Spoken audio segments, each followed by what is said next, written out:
Welcome, and thank you for joining us this afternoon for a panel talk and live Q&A discussion with Angela Brooks, Lance Collins, Alvin Huang, Roger Sherman, and Lance Simon, moderated by Francis Anderton and Electrice Paris. My name is Stephen Phillips, and I'm the founding director of the Cal Poly Los Angeles Metropolitan Program in Architecture and Urban Design, which most of you are well familiar.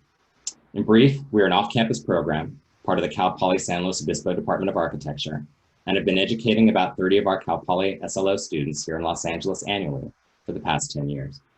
We provide a number of educational and outreach programs for students, including our public lecture series that is typically held at the Helms Bakery District. But I do not want to take up space and time here this afternoon. Instead, let's focus on more pressing matters. You can find more information on our website. We are living in historic times.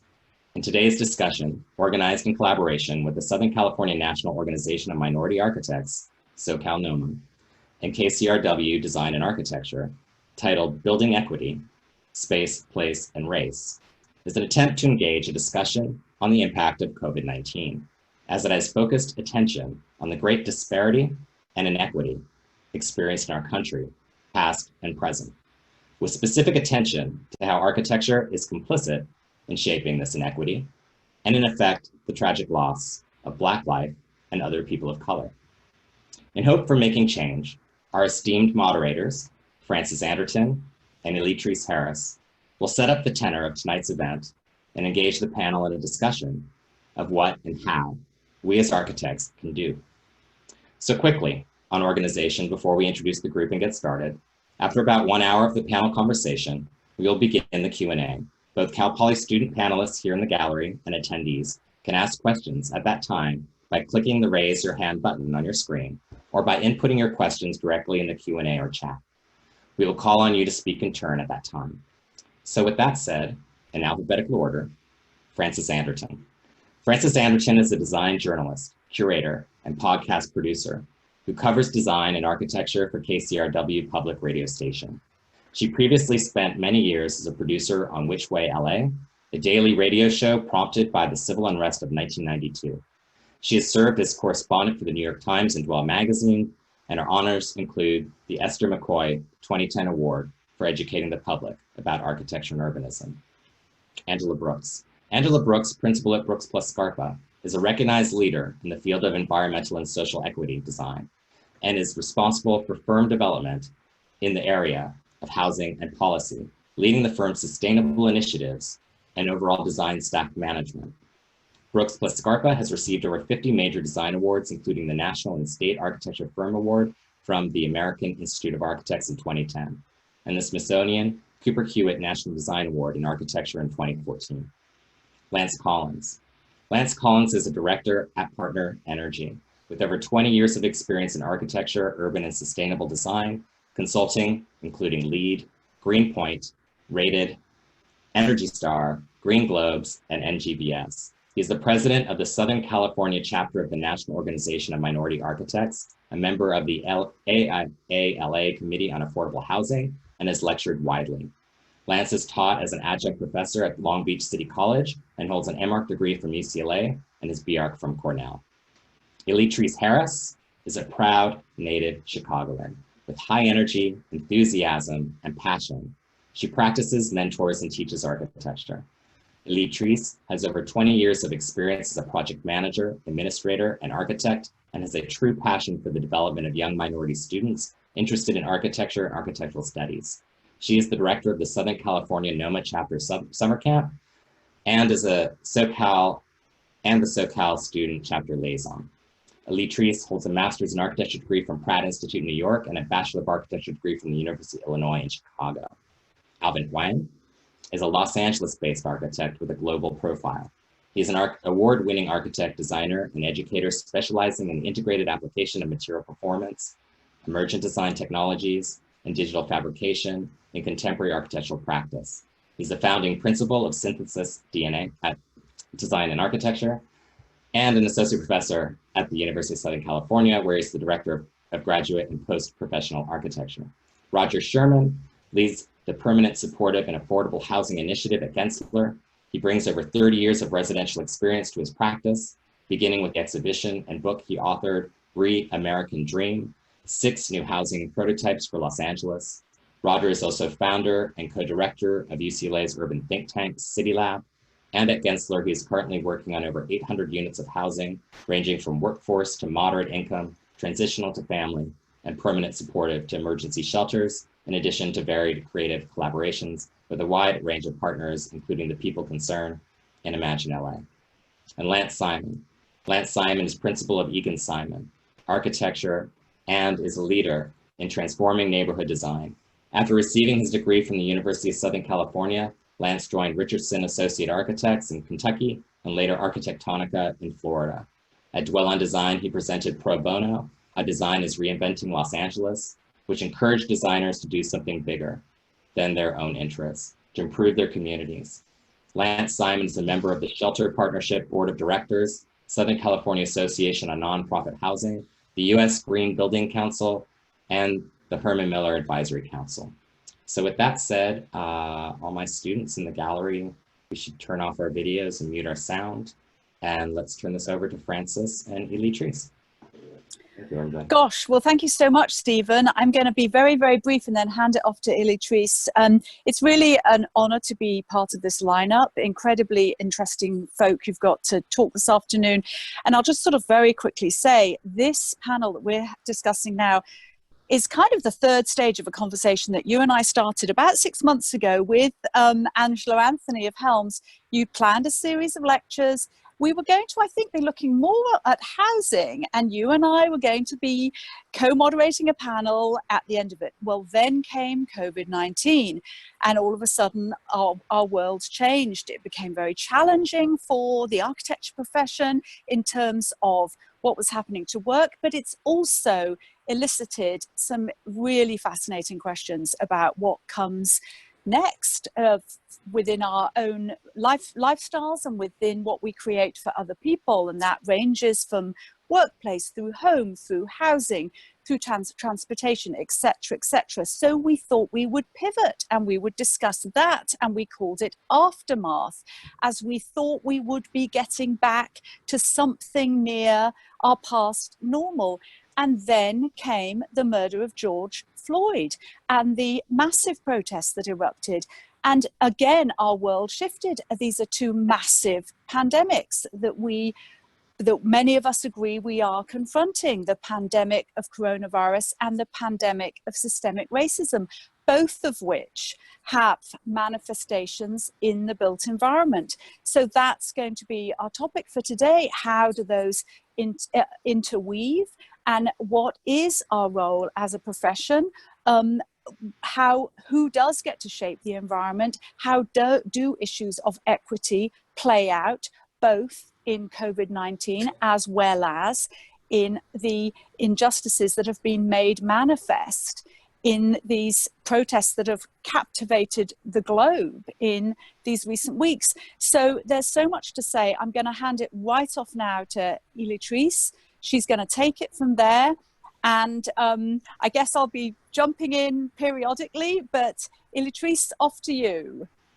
Great, thank you. First, I want to thank Stephen for including us in this panel and program and lecture series, the Southern California chapter, and for their lovely introduction. And thank you, Frances, for opening and setting the stage for this very important conversation. As mentioned, I am Electrice Harris, Vice President of the Southern California chapter of the National Organization of Minority Architects, named NOMA. And it was founded in 1971 when a group of 12 African-American architects attended the American Institute of Architects National Convention and realized that minority design professionals urgently needed to self-advocate for a greater inclusion in architecture and construction. They made it their mission not only to combat discriminatory policies in architecture, but also to foster positive relationships among minority architects and provide pathways to career advancement.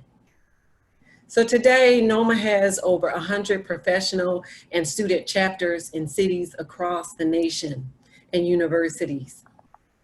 And nearly 12 years ago, NOMA felt the need to do something to bring the next generation in minority communities into an awareness of architecture and the built environment. Thus was born Project Pipeline. It's our national initiative to introduce and expose young people of color to the field of architecture. National NOMA tasked its chapters across the country to operate camps and stage activities with the purpose of educating youth on the basics of architecture. This year, the Southern California chapter will continue its 11-year legacy of exposing youth to the built environment. And in consideration of the health and safety of our members, students, and the community, as we face this international pandemic, we have developed this year's program as an exciting virtual interactive experience. We will utilize our training, skill, and influence to positively impact the lives of youth throughout Southern California and the world. And we invite you to join us. Now, the events of the past couple of months with COVID-19 and its impact on the healthcare system, and the events of the past couple of weeks with the murder of George Floyd and its impact on the justice system, has given us a bold look into the inequality, racism, and systemic oppression of Black people and communities of color.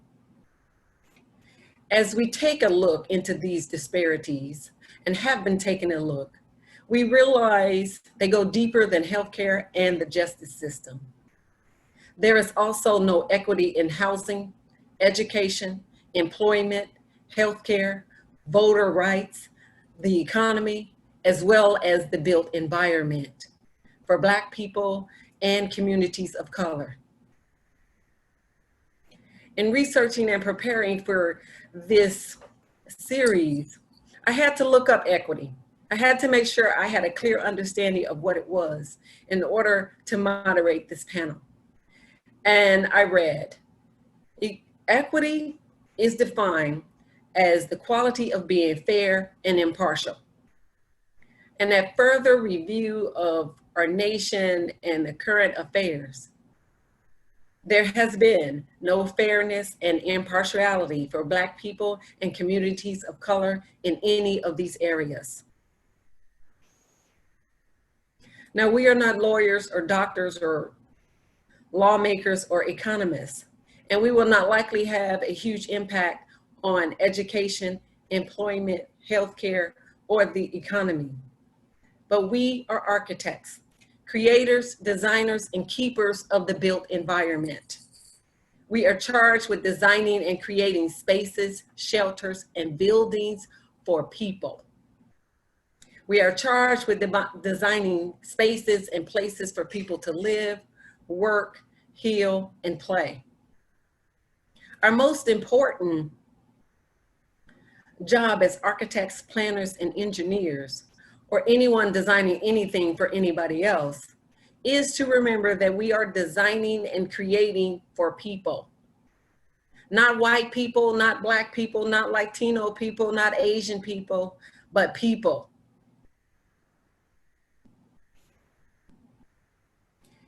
In this country, we have tried several programs to design for people, specific people.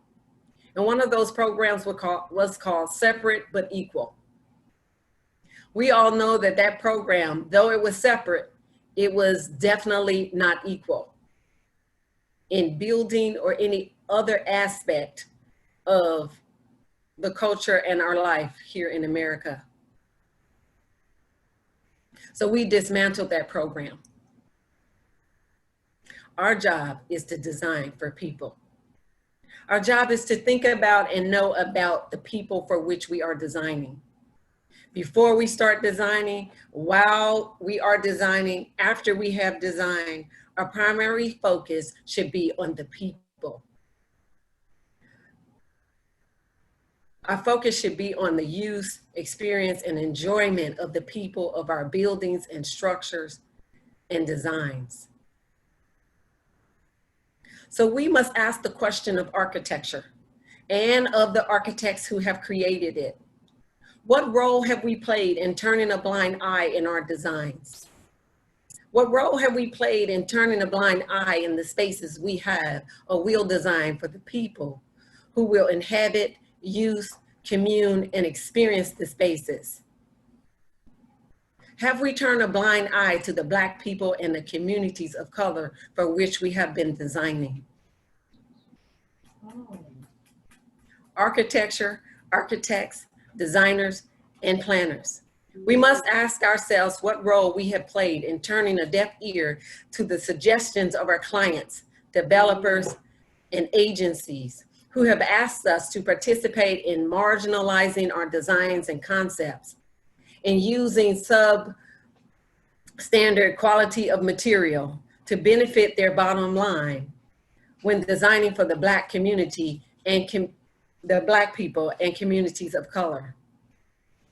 How many times have we sat across the table from them and allowed them to degrade a community of color by laying out their plan to clearly exploit and disrupt the harmony and flow, the integrity and well-being of Black people and their way of life and culture in their community? We must ask ourselves these questions because we are not and have not been immune to the injustice and inequity against Black people and communities of color in the built environment. We have participated in building inequitable housing projects in cities across the nation, stacking Black people in confined spaces and buildings, and creating areas of high crime, leaving them with no green spaces or places to walk, play, or breathe. We have driven highways and roadways and railroads through their communities, disrupting whole neighborhoods. We have taken eminent domain over property in their communities without question or consulting them. We have pushed them in one area and then out of that area and then again back in at our whim. We have all done this and more. And we have done this in building, thinking that we were helping agencies and clients and developers to design and present suitable communities for Black people that were more economical, more satisfying, and it was their idea of what the community should be and not Black people or the community. There was and still are inequities committed against Black people and communities of color. There's redlining and gentrification and other things, all directed and related to helping to sustain racial, social, income, wealth, equalities for Black people and communities of color. Architecture, planning, and design has the power to impact the mood, affect change, charge a community, enhance or distract from the community's focus, and move the needle of the bottom line forward. We can all agree that design and architecture can and does impact how we live, work, and play in every aspect of life. But today we are going to dive deep into the ways and roles that we as architects and designers have played, good and bad, in the disparity and inequality of the built environment and how it has affected the Black community and Black people and communities of colors. So the question is to the panel, architecture and architects, what role have you played? We have all participated in the colossal scale projects and visual theatrics of high profile buildings, residential towers for the super rich, and all while using our skills to transform the skylines of cities and public spaces and continue to increase the trend of communities being privatized? Can architecture and buildings address inequity and improve the lives of all people, including and especially Black people and communities of color? Wow. Panel. Great intro, Electrice. So who's going to answer that? I'll start first. Fantastic intro. Thank you all. I think the first thing that has to happen to affect change in our individual lives, our personal lives, and in a society, and it's the hardest thing, is we have to become introspective, right? We have to look at why we react a certain way to things that finally catch our eye. And, you know, I know part of our conversation will go back into COVID, and I was listening to the King Center the other day, and Steve Harvey pointed out that the reason that we're in this amazing, you know, it's ugly right now, but I think it'll be good. The reason it's so powerful right now is everybody was at home. And if this were a regular summer and, you know, the murder had happened and these other things, we all would have noticed it. We would have said, this is horrible. There would have been some protest and people would have gone about their lives. And instead, we had the free time to pay attention, and we've all been suffering. And so there's some connection in our humanity, and that's the beginning of change. You know, in terms of the profession, I'm biracial. My mom's white from Eastern Kentucky, and my dad's Black from Washington, D.C. And I've had the curse and blessing of being an infiltrator, because some people recognize who I am and some people don't. Some people don't want to question it. Some people do. You know, they may know me for a couple of weeks or a couple of years and then go, hey, what's your background? But because of it, a lot of people are comfortable with me that maybe wouldn't. And I've seen a lot about not just how architecture works, but certainly how people and businesses work. And, you know, the comfort of being with your people means that people are much more open. And I've seen and heard really horrible things from both sides of my family, and really beautiful things. That insight is what we all have to share now. We have to talk about what we do, and especially as architects, because not only are we artists and creators and engineers, we're also amateur sociologists and psychologists. Right, and I know from this panel here, every one of us are those architects who don't just go into a project and say, this is my design. We ask lots of questions. We always ask people questions that they don't quite understand why we're asking, because they just needed a set of blueprints. And it's from asking the questions where we learn more about the people who we're designing for. And I think that's the starting point. And I'll leave it off there and circle back in at some point, I'm sure.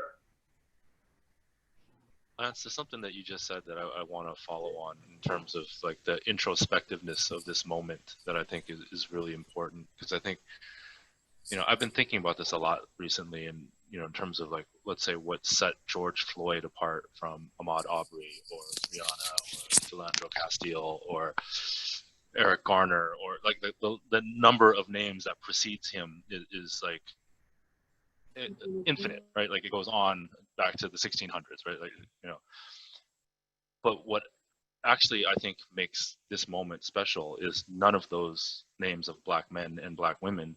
It's actually the name of a white woman. And I think it's the one that preceded him as Amy Cooper.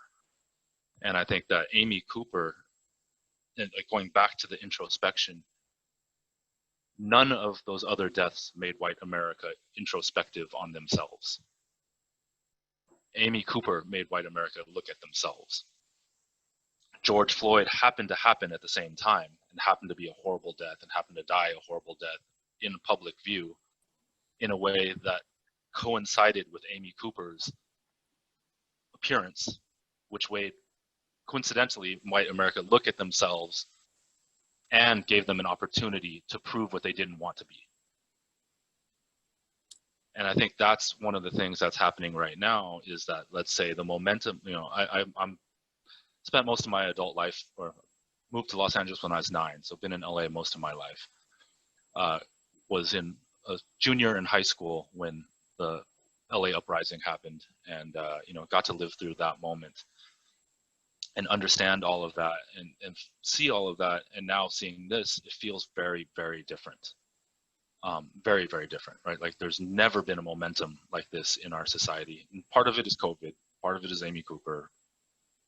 The catalyst is George Floyd, but like, let's say the kind of opportunity now, because of all of these sort of catastrophic events and changes, is that with catastrophe comes the opportunity to reset or redefine and rethink and rebuild. And I think what we're looking at with both COVID and this situation is the opportunity not to rebuild the way we were to try to get back to normal, but the opportunity to reinvent, to address all of the issues that plagued us from the beginning, right? So whether it's, you know, the built environment, looking at things like climate and energy and environment and density and gentrification, all issues that we were struggling to deal with prior to this situation.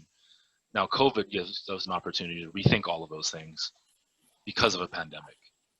And similarly, I think COVID gives us a chance to kind of reflect on these inequalities and issues that are happening, are being exposed at a far, far greater kind of, the COVID had put a huge microscope over society and over culture. And now we have this opportunity to say that in this moment, we can do something about it. And hopefully that's something that we're all taking the task in terms of moving forward. Can I jump in with a question? Can you hear me? Yep. Yeah. First of all, I guess, you know, wearing my hat as a white woman, I agree with you. Amy Cooper was profoundly, profoundly impactful. In terms of what Electrice started us off with, the question of architects' role in the built environment, what about the way the protests were strategically located in areas that are very affluent and that really threw up a stark contrast in terms of physical environment? For example, protests came to Santa Monica seen as a, you know, pretty liberal city in a lot of ways. However, it too ran a freeway through the Black community, just like Electrice referred to. It too had segregated, it had in the past segregated beaches. It represents the way in which a community can now live in extreme comfort, as most Santa Monicans do, while juxtaposed, in contrast, we have other neighborhoods in LA where people are living by the freeways. They, yes, are right, they're jammed up against factories, they've got toxic air, except the list goes on and on and on. This time around, that has been, I think, made very, very clear and stark to us. Would the panel agree? And kind of where can we take this? Where can architects take this? I'll jump in a little bit here because I'll answer your question, but I wanted to also comment a little bit on what Lance and Alvin said as well, you know, about the reflection portion of, you know, where we've all been the past couple of weeks. I think a lot of us, probably all of us, have been reflecting on our, you know, backgrounds and how did we get to this point. And I think certainly COVID-19 is a very unique, you know, situation to say the very least, but the systematic racism and the police brutality and all those things that have occurred starting in Minneapolis and Atlanta and everywhere else, to me actually aren't unique. They're actually things that we've been talking about within the Black community for hundreds of years. And when you talk about sort of reflection, I reflect on the conversations, you know, I've had with my parents. Both of my parents grew up in the South, in a segregated South, where they had to go to, you know, schools where Blacks and whites were not allowed to, you know, go to school together and all those sorts of things. So these were always conversations that were happening. These are always things that Black parents teach their Black kids about how to interact with the police and what to do in certain scenarios. So that part of it isn't new to me. it's new to everybody else because it's now on social media, it's now on CNN, it's now on all these different places. And so I think the movement has gotten a lot stronger with how to counteract that. But I think a lot of us, in particular in the African American and minority communities, are saying, this is what we've been saying all along has been happening. This isn't the first incident that's occurred here. So that kind of reflection, that's kind of where I started my reflections from, but also kind of reminded me of kind of why I got into architecture in the first place, which was, to see how to improve the community that I grew up in. I grew up in Seattle, Washington. My family's also from Florida and from Washington, D.C. area as well, too. So, between those three areas, sort of traveling around, was always fascinated as a kid with how can I improve this community? What can we do differently? What do we like to imagine a building in a particular corner that, was underutilized, was, whatever. So those are the things that inspired me to become an architect. And the foundation for that is building communities, having a quality of humanism about making, where we live better. So to kind of take the long way back to your question about the architectural profession, to me, it's about remembering the power of architecture and the human element of architecture that we can be using, not just for the art of it, not just for, the money of it, whatever there is from that perspective, but the human nature that buildings can impact and our role and obligation to do things in a more responsible manner. So that's kind of where I lead from. Yeah, I want to make sure that we are taking the conversation and making sure that we are looking at architecture and our role in all of these things. And what can we do different? I'm yet to hear some kind of proposal of how we might, move this thing to the next level. How are we going to do our part in dismantling and disrupting the status quo of the inequity in all areas of human life and in our profession? Maybe, can I jump in? Sure.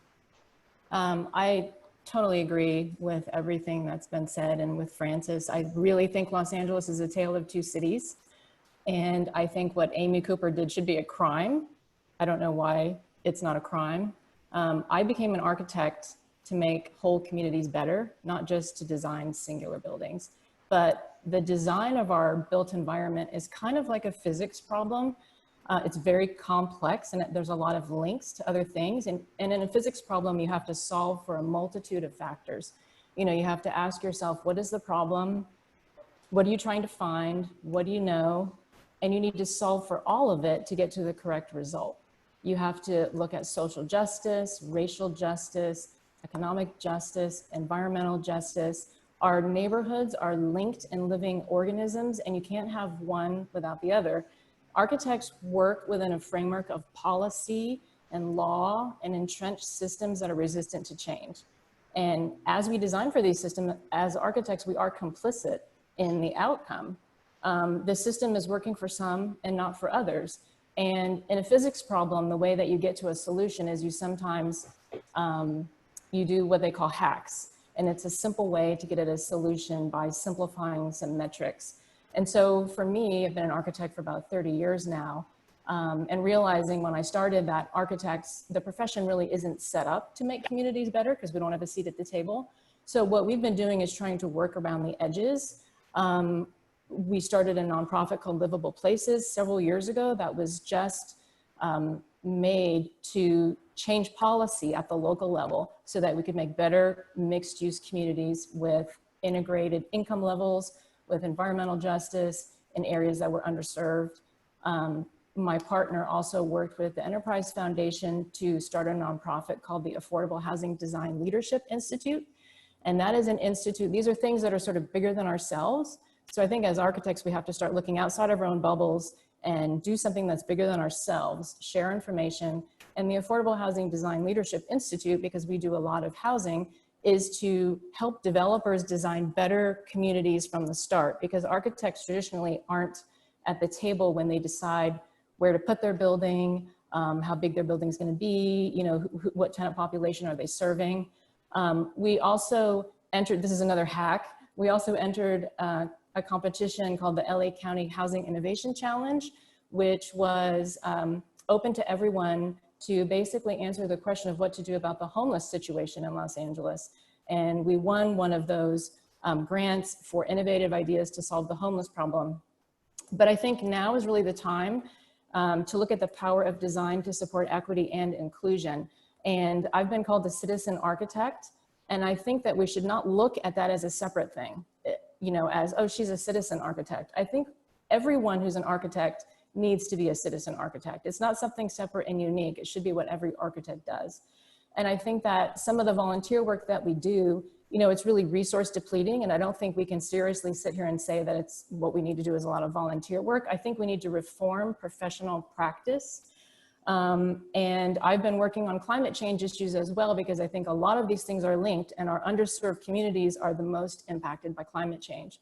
So I spent 3 years with the AIA working on tools for architects and resources for architects, but I think really now is the time that we need to make these big, substantial structural changes. And for me, that is on the policy level. And I think we really need to reform the profession to train architects to do other things besides design buildings. Can I jump in? Yes. It's a little bit tailing off of Angie, but I'm coming in from the side a little bit. And Francis, you'll excuse me if I may be co-opting a little bit of what you may have wanted to be talking about at the end. But one of the things that happened, as you know, Francis yourself, was that over the last week or two, there was an article in the LA Times interviewing various architects about what the new way forward was out of the COVID crisis. No more, I don't think it was, you know, it was maybe a month and a half post-COVID. And architects were already being asked to to basically be prophets of the future. And I read in a recent article in the New York Times that kind of profiled some of the work that Joel Sanders is doing with his firm Mix in New York, that has been around for a long time, dealing with issues of gender, long before the issues of race just came to the surface again. And he said something that I thought was incredibly profound, which he said, you know, that architects are constantly being asked to predict the future. And we've gotten very accustomed to that. I think it probably came from a habit that developed in modernism. And often it was white culture and white architects who were expected to be the noblesse oblige, the carriers of the avant-garde and so on. And if anything, I think what's been humbling for me, I think particularly in the last 5 years, is just how little I know about what I'm working on, and that the satisfaction of working as an architect does not come from making predictions and being a leader in that way, but by actually working through a project, through interacting with the people who are drawn together through the project itself, which is a problem. Every project is a problem to solve.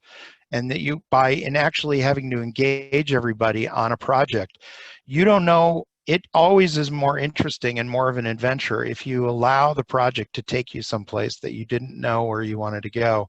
And you will invariably make something new if you leave your mind open to it, rather than trying to, in a way, get ahead of the ball. And I think that's invariably, for me, kind of in spite of the best aspirations, because I do believe that in many cases it's very well-meaning, that these things have accidental consequences, which are ulterior to what is being intended. And I'm sorry if it sounds a little bit abstract. I think the media is also complicit in that. I have to say as well. But I think that we do ourselves a disservice by being a bit impatient and trying to kind of come up with a solution before we actually understand enough of the problem. So I'm actually sort of, in a way, talking about the flip side of the same coin as Angie is, with regard to just learn about stuff, work through the research with the belief that it will actually take you somewhere. Yeah, I agree with you, Roger, on that point. And I just want to echo that. I think, I struggle with the issue.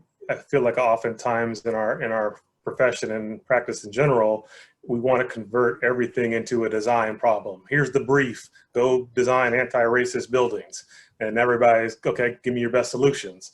And there's just so many things that all of us don't know. There's so much additional learning that we have to figure out, you know, to really kind of inform all that conversation. And, you know, Angela, to kind of what your point was you were making, I really agree with you on sort of the integration of all the different disciplines on top of architecture that are really critical here.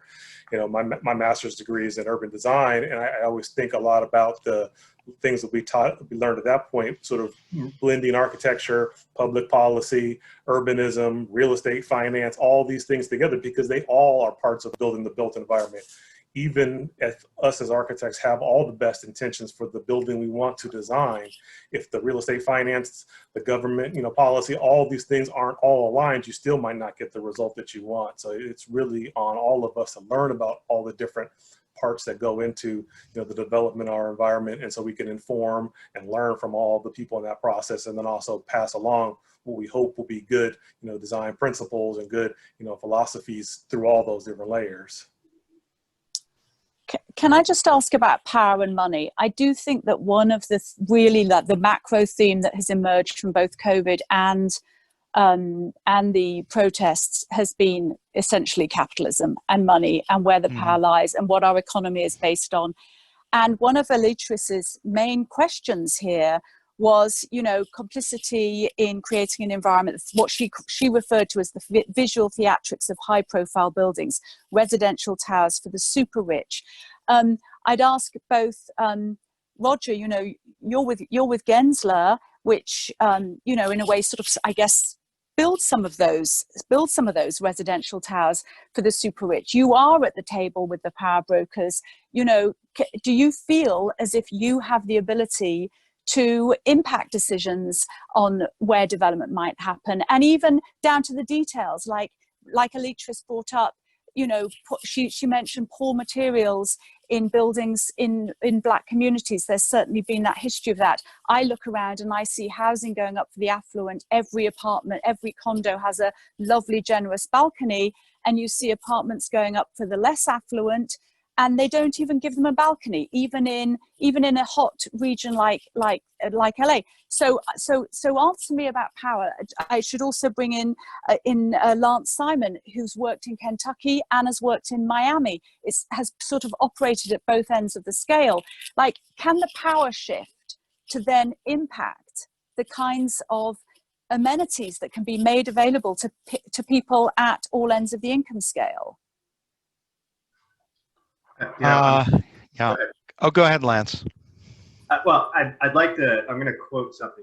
I've done a lot of hiking and what I call urban walkabouts during this time. And one of the things that I returned to was the Tao Te Ching. And one of the interpretations of it says, if you overesteem great men, people become powerless. If you overvalue possessions, people begin to steal. And you know, so walking through LA, and I used to think of LA as, you know, first it was 5 neighborhoods, and then it was like 10, and then it was like 15. And now I'm walking around, I live in Eagle Rock. And, you know, I go from Eagle Rock to Highland Park to Mount Washington to Glassell Park and all these little pockets in between. And you see, you know, a beautiful neighborhood you had no idea existed. And then 2 blocks away, you just, you know, I get overwhelmed. I mean, that's the architect side of me, right? Like, I get overwhelmed with sadness at how desolate it is. And then I go back to, yeah, you know, in Kentucky, my great grandmother lived next door to a house that I could see through. It was planks that they put up themselves. They didn't have running water, and they were perfectly proud people, but they had been told that they were poor, and we could get into a whole distraction into that. And then, you know, I go to Miami, and Miami, at the same time that, like, they're tearing down Cabrini Green because high-rises are bad, you know, Miami was questioning the 2 high-rises they had built for Section 8 projects. And we had developers who were coming from New York buying every single piece of vacant land on Biscayne Boulevard, and they didn't ask a question other than, how nice can I make this and how many units can I build? And the only time that when I finally started to reconcile the excitement of doing those big buildings was when I found out what the decision-making process was. And when I found out that, you know, somebody creates a pro forma, and I'm oversimplifying right now, but somebody creates a pro forma and they go get some investors, and as long as those numbers kind of work out, they're happy. So when we start to understand that, how that pro forma works, we can start to sneak in more equitable solutions. And again, I'm oversimplifying things, but that's like the start of how I started changing what I got involved in and what I prioritized. Roger, I'd love to hear what you have to say from the big one in the room. Well, first of all, thank you, Francis, for such an easy question to answer. But I suppose I had a target on my back as it is, and this will end up being continued for a long time. But one of the things that I sort of decided for myself when I started taking on the Permanent Supportive Housing Initiative, which was not something that Gensler had done before, was that I did not want to become the church of Gensler. I didn't want to be the place where Gensler went and took some of its profits and then took them to church on Sunday and gave them to me. So there were a number of things that I realized I wanted to do. I had to make sure that there was not, I call it a Robin Hood model, in that I didn't want there to be a Robin Hood model inside of the firm. But I said, to the extent that I can figure out more innovatively how to set up a Robin Hood model that was a healthier form of transmission, two-way transmission outside the firm, in the client network, the more successful I would be. And I think the more that I would feel as though we were having real impact.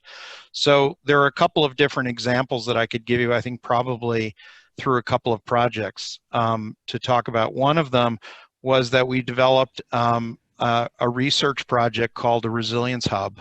You may have heard the term, but it basically was aimed at creating a proposal whereby the corporate clients would understand that there was an insurance benefit to actually, when they're building either schools, even if they're private schools, or they're building a tower that had open space or was a stadium, that there would be insurance benefits that would come with actually providing the capacity to handle other populations of the surrounding communities in which they're located in case of a disaster, such as COVID. We didn't actually anticipate that it would be anything of that sort. We were thinking more along the lines of earthquakes or fires. But we had to construct a business model that would redirect the flow of interest so that they would understand, and let me give you an example, how the story that we used of the Super Bowl stadium in New Orleans, that the cautionary tale of it would be the fact that if they were looking for approval of a stadium to use any public monies, that if they could actually ask what else the stadium could be, that would serve as a way of levering open the door to beginning to imagine different scenarios that were more inclusive of community than simply the people who had the money to pay very high price tickets, both to the event and also at the enrichment of the owner, the corporate owner of the stadium itself. So in a way, what I've really always been seeking to do is to try to take the two ends of the rope and basically reconnect them to one another, go around the back, and figure out a way of redirecting that capital that you're suggesting. The other one is in the case of a place called Home, which is a at-risk teen center in South LA. And what was really interesting about that is that in fact, I think Angie was going after this project as well, but we were lucky enough to win it, and we did it. And what was an interesting thing, they serve they're basically serving the lowest 1% of the population in Los Angeles. But everybody, as it occurred to me when we went to the fundraiser, everybody on the board is the upper 1%, the top 1% of the population. And there we were serving as a kind of interlocutor for trying to begin to use the project as an opportunity to start a conversation between the two, so that money was not the only currency of transmission, but you actually knew who it was you were giving money to, because it started becoming less abstract, and that likewise the people who were receiving the money could understand something about the people giving it, because they themselves probably were in many cases in positions of power, such as you were mentioning, Francis, that many of these kids are aspiring to get out, you know, to basically work their way up the ladder. So suddenly the project became a much more powerful window into create a wormhole connecting these two worlds than the physical artifact itself. And so it really, and with COVID, it's even become more more keen that way, because the project, the institution, has become a literal network of connection between community members who otherwise are confined to their own homes and have lost their sense of community that this institution serves. Electrice, do you feel like you're getting an answer to your question? Yes, thank you. I love the direction that this is going with the housing. I think that we are, in general, as a profession, very clear on how we might impact this community and communities of color through housing, because we have been doing that. I mean, these firms and the agency and group that Angela has, and this group at Gensler, I'm glad to hear about these, and I'd like to know a lot more about them intimately, and sort of partner up and work together on more of those things. But I'd love to see and hear where we might, as a profession, in some of the other areas. I mean, we're doing civic buildings in communities, we're doing courthouses, we're doing institutions that are libraries, and all of these things that are going up. And where, what are we doing for that? Because that's the agency level. We've been talking more about like how we interact with developers with this housing piece, because they're the ones that are developing these units. And they have been doing a fairly good job with including affordable housing across the board. Even city and state and governmental agencies have invested money in this area. But how are we as a built environment going to do more, you know, shine some light on some areas that don't get this kind of attention? Because as we know, we all need shelter. So everybody is eager to go to that and say, oh, this is what I'm doing. I'm doing this wonderful affordable housing or transitional housing, and they're leaving out all these other aspects of this inequity pandemic. So I'll try to answer that a little bit by drawing a parallel. Some of the things we're doing in our office. So, you know, obviously our office is focused primarily on sustainability. And as such, we work with a lot of clients in the affordable housing space because there's a lot of incentives and mandates and other things pushing for, you know, more energy efficient buildings and healthier buildings in the affordable housing sector. But the other side of the coin is we also work with a lot of high-end clients. For example, the Malibu Country Mart is one of our long-standing clients because they understand that sustainability also caters to the top end of that, of the lifestyle client as well too. And, you know, there's, you know, sort of a larger environmental mission that goes with a lot of those projects. And, you know, to go into your point about the other types of buildings, that's to me where the hardest challenge is in sort of the middle, the average everyday building. If it's the library, if it's the police station, if it's, you know, the regular, you know, retail center, it's the middle of the road buildings are the hardest ones to implement sustainability in. But I think it's also true from a social equity perspective as well too, because the constraints around sort of your average building, whatever you want to call that, is different. If it's a public sector building, you have contracting mechanisms that have been in place that, you know, really strip away a lot of, you know, opportunities for more community engagement and for who gets hired from a design team and all these sorts of things. If it's a private client that's sort of, you know, middle sector client, there's financial considerations that have to be dealt with that often don't leave opportunities for, hey, we want to go have 10 community meetings and we want to go think about this, we want to go think about that. Those become luxuries to those middle of the road clients, whereas they can occur more efficiently and more effectively at an affordable housing level or at a higher end level, kind of to your previous question. So when we start to talk about sort of that 85% of the built environment, in there. You have to look at all those things, from contracting mechanisms to everything else, and how we can make changes to make sure it becomes mandated, so it doesn't just get pushed off the table because the budget isn't big enough or other things like that, to really make an impact.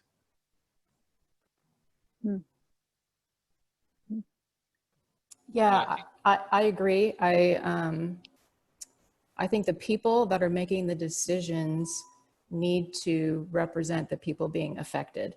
And we did a project for the Skid Row Housing Trust, and it was designed one way, and we met with the building committee, who was made up of previously homeless people, and the design changed because they talked about their experiences on the street, and they didn't want to be connected to the street because they said the street's dangerous. So we learned from that, and those are the people who are most affected. You know, we have infrastructure, and I always like to talk about more than just the single property, but the bigger environment within which we all live. We have communities that have infrastructure that's completely different from other communities. We have communities that don't have shade and trees and parks.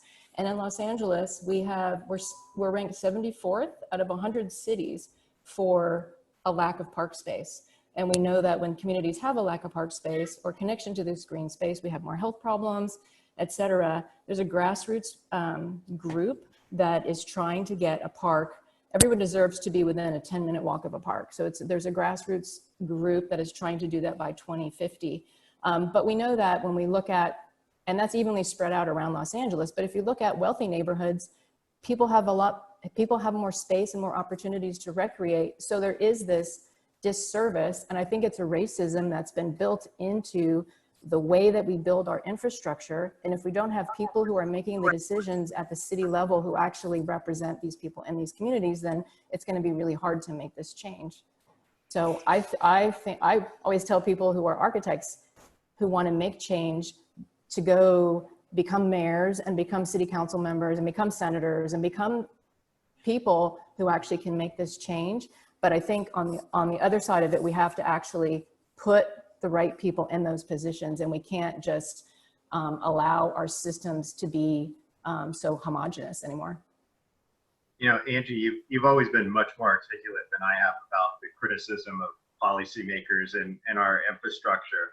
But to emphasize what you're saying, I remember a few years ago, and you know my partner, John Egan, John and I were ranting about affordable housing and some of the decisions that were made, and definitely something that we've all sort of become aware of, you know, the government owns a lot of land and buildings that are empty, you know, and I was just ranting I'll say her name, to Lynn Catano at LACDA, and she looked at me and she said, well, we happen to have an opening for being a design reviewer, why don't you guys apply?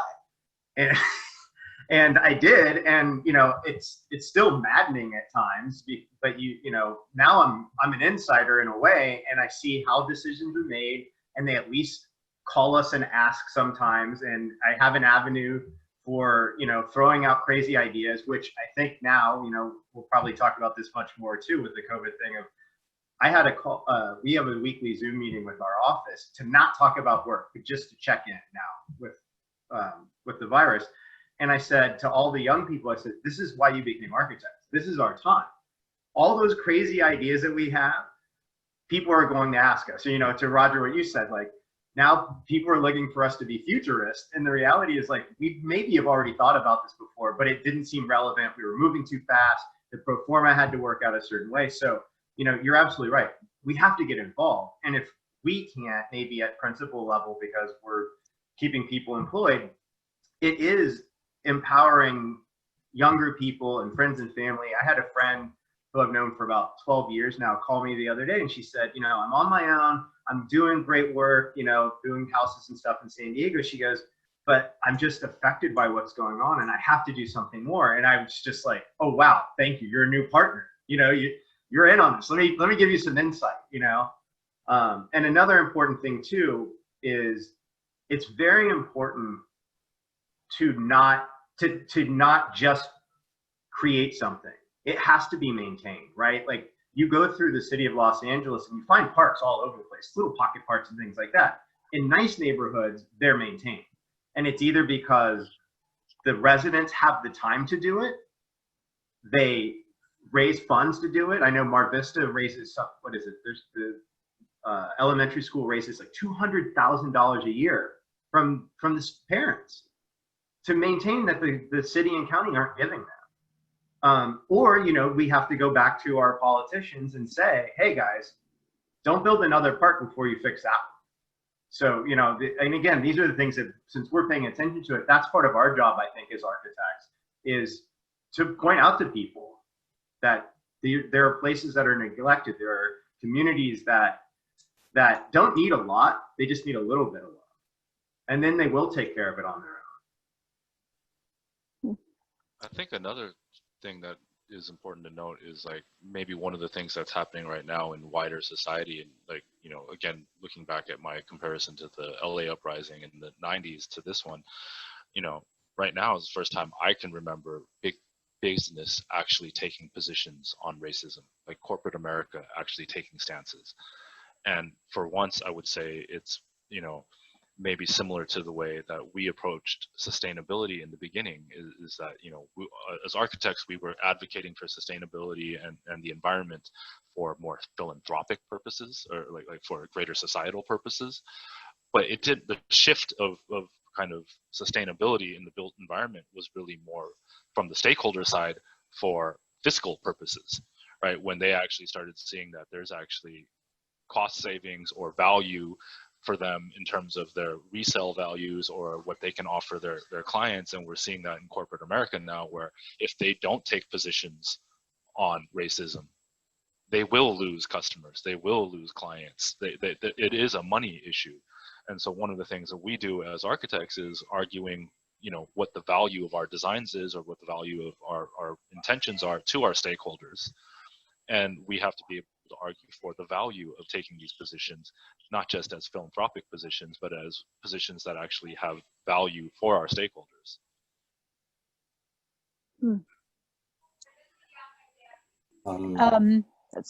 It's very, very interesting, all of this. I'm just going to put out a call to Stephen, because I think, Stephen, is it time to bring in questions from the students? Yeah, I was jumping in here.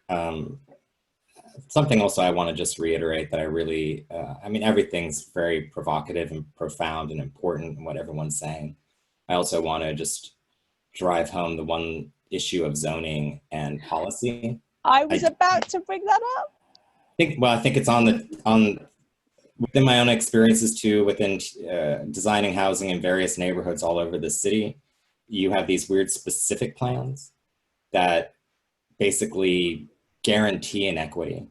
It defines forms of density that's allowed. It's very different by each neighborhood, even if you're all in LA City. And I think my comment to students always who have this feeling they can't do anything, there's nothing we can do as architects, and I think it's great what everyone's saying here tonight, is that getting involved, you know, as Lance pointed out, as Angie's pointed out, Roger, on different levels, and being able to be more political within our own community, within understanding how the zoning works. You know, I'm even thinking of, you know, genderized bathrooms, and they're working very hard to change the code so there is no such dictatorial statement that you have to have certain men's rooms and certain women's rooms. And now you can have gender less, you know, it just degendered. And I think that's something very important as an aspect in which we can kind of look at these different plans around the cities and try to figure out where the inequities are built into the codes, built into zoning, built into the communities for ensuring it. Anyway, I want to now, like, I don't know if someone has something to say about that. I guess, Francis, that kind of reminds me of Santa Monica, by the way. Oh yeah, no, I definitely wanted to ask about zoning, because I think that we're seeing an intersection of both COVID-19 and everything that's emerged from the protests through zoning, as in, to go back again to Electrice, she remarked upon the redlining. The suburban model that we experience now in LA obviously is built on that history of redlining.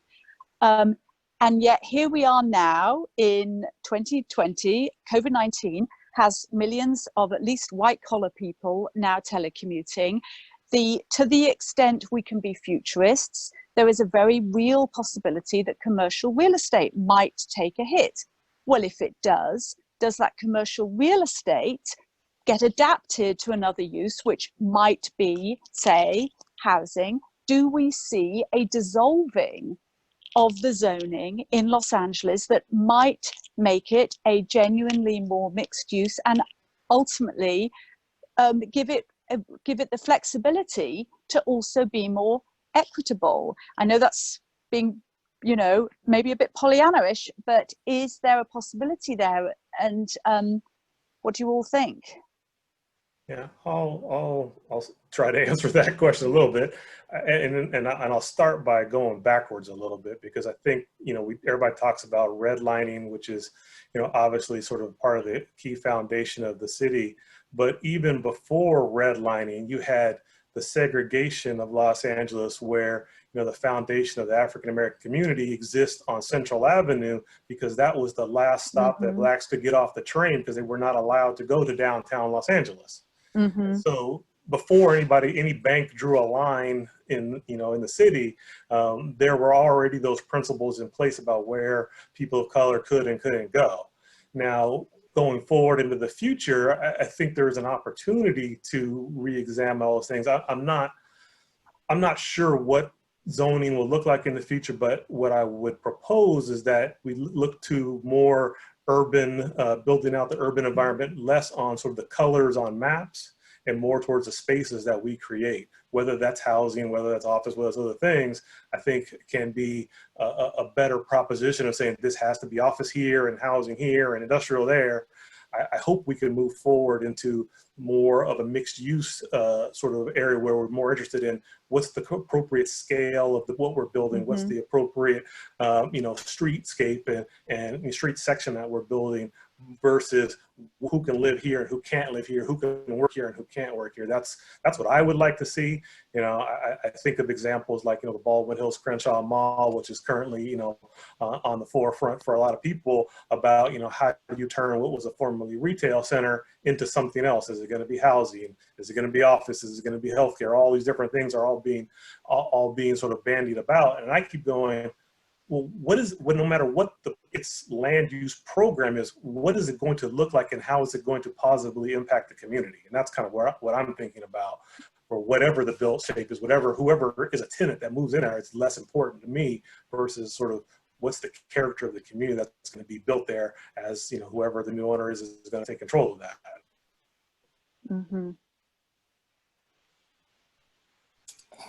Does someone have a question for the panel? One of the students, like it. I also brought in Anish. I don't know if you're with us still. You had a question you wanted to ask? Somebody else? Can I add on to the last? Absolutely. Okay. Sorry, my mute button wasn't working and I was talking. To add on to what Francis was talking about, I think part of it is a perception problem that we have. People think downtown urban areas that have tall buildings in them are very dense. And we have proved that that is not the case. We have done a 5-story building in Santa Monica that's denser than some of the high rises in Manhattan. It's 246 units per acre. And when people talk about density, it's not population density, it's unit density. We don't want overcrowding, obviously. So when we talk about density, it's homes, the number of homes per land area. So, and there was just a show in Santa Monica about this, about density and people's perceptions. But I think part of what our profession needs to do a better job of is showing people graphically what density looks like, or what the solutions to the problems look like. For instance, with zoning in Los Angeles, and Roger knows this, we've been working on policy for so many years, and still to this day, we're working with the zoning code from the 1940s, and there's no one in any planning department in Los Angeles, if you ask them, hey, what is this neighborhood gonna look like in 100 years? Meaning, what are the buildings gonna look, what is the built form gonna look like? No one can tell you, because every single project is an entitlement. You have to ask for specific things for every project. So until, and I look at it as like there's no parent for the city who is taking care of what our city is going to look like in 100 years, which would be telling us the form of our city that we're all going to work towards and sort of build within. And so our profession that can kind of show people what things look like really could step up and kind of fill that void, because right now, you know, there's nothing there. I think this funny phenomenon has occurred where zoning was initially thought of. This is my own crackpot theory, by the way, but I believe at a certain level that were we to go back far enough, that in the 40s or whenever zoning was first incorporated in different cities, it was actually seen as being in the interest of people who are actually living in the communities there. But I think that over a period of time, it could actually be seen as disenfranchising. Watts Towers could never be built in Watts. And it basically tries to homogenize, you know, find some kind of low-level way of making everything equal in a way that actually zeroes out difference and quashes the entrepreneurship and the ability to really be invested in something, the evolution of new typologies and so on. Why? Because they're implicit in the zoning laws already. So you find yourself having to swim upstream against them. So I mean, I have a kind of libertarian bent that's developed within me as an architect, but I do believe that that zoning is a double-edged sword. It may prevent the worst things from happening, but in so doing, it also inhibits the kind of crazy things that people today, you know, love about Los Angeles and other places that for the most part cropped up, you know, prior to those regulations. But didn't the zoning as we understand it, at least in this region, also partly respond to essentially past pandemics, separate industry, get people into, yes, so put housing in one place and industry in another. But now we're learning that we're in the post-industrial revolution. We're in the we're in the age of information, and we've learned through COVID that here we are all telecommuting from home again, white collar. And you know, obviously there's a big difference. But how does that manifest in a city in a region that might be that might have some of those healthful gains that suburbanization produced 100 years ago, but without the negative racial or equity impacts, which that zoning also, I guess, sort of enabled, if not coexisted with?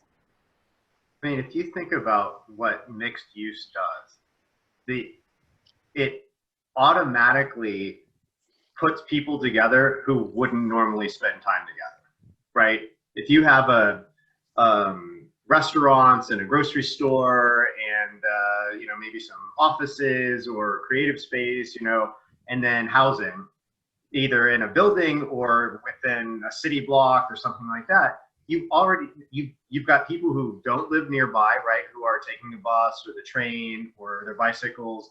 You've got the people who do live there. You've got the people who, I remember having this argument with someone when I first came back to LA. So I went to school at USC and I came back to LA, and someone said, why would anybody ever live downtown?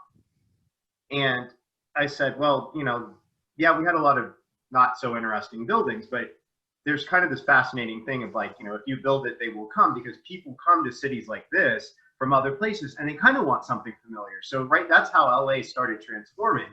It was the people from New York and Chicago and the rest of the world who said, wait, I want to live in a high rise. I want to be downtown. But they didn't get the part of, wait, it's only a condo? I can't go downstairs and get a snack or get coffee or something like that. So really good mixed use or mixed use zoning, right, puts people together. And that's again how, you know, and I know I speak about abstracts of the goodness of humankind and things like that, but it puts people together that at least, you know, chat every day, right? The person you see at the grocery store and you know the checkout person's name. Maybe you don't know them really well, but at least they're more real. They're not that person that you see when you're driving from, you know, your place 45 miles away and you get out and you just hand them the keys to your car, right? So one brief question just for the panel, and then I have a group of people waiting for questions. Let's say you are working on projects and you see concerns within the coding that you'd like to push. How do you even begin the process of, one, you've been hired by someone who wants to basically meet the code so they don't have to apply for conditional use or create more work. How do you move the subject matter forward so there can be change? A lot of you work on that level. Well, I think one thing that's really happened that's very, very interesting is that there has been a shift that I've noticed over the past, I think probably especially the last 5 years, but as long as probably 8 years, which is that that leasing, the kind of rise of the leasing agent as a power broker that is tantamount to a developer has the potential to have a fundamental change in terms of the way that cities will end up getting formed, meaning that there isn't a project until there's a tenant. So you actually, many times, instead of building purely on spec, perhaps it was the chastening of 2008, 2009, companies like Industry, I don't know if you've seen them, but you probably have certainly seen their signs all around different places in Los Angeles, realized, wait a minute, what are we doing looking for buildings for our clients or waiting for a developer to call us and say, do you have a tenant for me? We have the tenant, we have the power. We can actually become developers of sorts because we can place them. And so I know of a number of different stories of places in which what I'm hearing about is not a project, but I'm hearing about a tenant. It could be a well-to-do, for instance, African-American cultural figure who's an entrepreneur who believes in actually revitalizing those other African-American areas of the city. That is the one who's actually coming forward as the champion, not a developer or a developer of color. They're coming from other sources. To me, I'm very encouraged by this because it seems like we're looking at the problem through the other end of the straw, to begin to think about the terms of our habitation, not through the lens of use as planning departments do it, but through the lens of who, of people, of entities. And I think that's fundamentally more interesting to me, especially in Los Angeles, where the beauty of LA is that anything can happen anywhere if a person has a certain vision to have it happen there. And it's that kind of unexpected quality, serendipity, which I think many of us really cherish about Los Angeles, where you go someplace precisely because it's such an unexpected location to be doing something. And I was just to add on to that real quick, I think, Roger, you're actually saying something that's maybe at the heart of all of this equity discussion, because in that example, the tenant is the one who's bringing the equity to the development process of here's what we want to get done out here. And one of the challenges that, face all projects is, getting, again, the voice of the stakeholder who has those concerns here. If you look at just even in the housing market, if you have, a disproportionately high level of rentership rather than ownership amongst, in communities of color, they don't have the equity to say, here's what I want my house to look like. Here's what I want my apartment to look like. If you're talking about, a gap in the wealth structure between African Americans and people of color and everybody else, most likely the number of developers, the number of project financiers is going to be a very small percentage of people who can make that say of what they want to go in that community. Without that equity that you just described, then you're kind of hoping for somebody to say, hey, we want to bring you in, but everybody else is not coming in with that equity. So that's a really critical point. Completely. Evan? Yeah. Evan, do you want to jump in and ask your question? Because you're right there with your hand up. Oh, yeah. So, I just want to wait for everybody to finish, but I enjoyed the discussion a lot on the equity and the coding policy. And so one question I have, it's about whether you guys still believe that maybe zoning code is necessary for the development. Because if based on what Len said, if the tenant is more, important, the vision is more important, while the zoning code could be like a blockage to such, vision, then, should we still have the zoning code? Is it necessary to have it? That's my question. Yeah, this is Angie. Houston doesn't have a zoning code. You know, they got rid of their zoning code. And they had some problems with climate change though, because people were building in areas that were too low that then got flooded. So I don't think we should get rid of the zoning code entirely, but I do think you have a point. And one of the points I wanted to make to go back to infrastructure is that we are a city that sits on top of this huge infrastructure system. We have sewers, electrical running below the streets. And even if the zoning allows you to build a 20-story building, say in Hollywood, if the sewer under the street is only 4 inches, you cannot build your building there. So until the city decides where they want their density, decides what the city is going to look like, and then follows through with the infrastructure to kind of support it, you are stuck with the infrastructure that we have.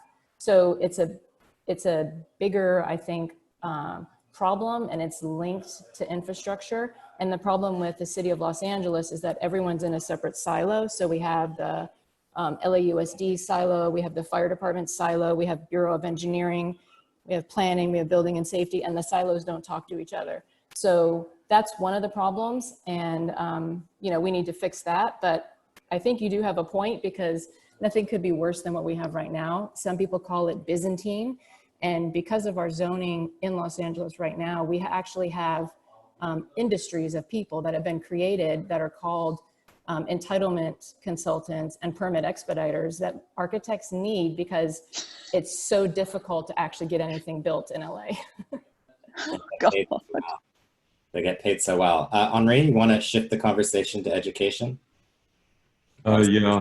I'm at Virginia Tech currently, was at San Luis Obispo, and it's always delightful to see the diversity of students. So my question to all the panelists is, those robust ideas that you have set in place, how would you give advice to leadership in administration roles in architectural schools and to faculty to finally start a discussion, not about pedagogy, but about a change in the curriculum of how we engage those issues? I'll throw out a couple ideas at least.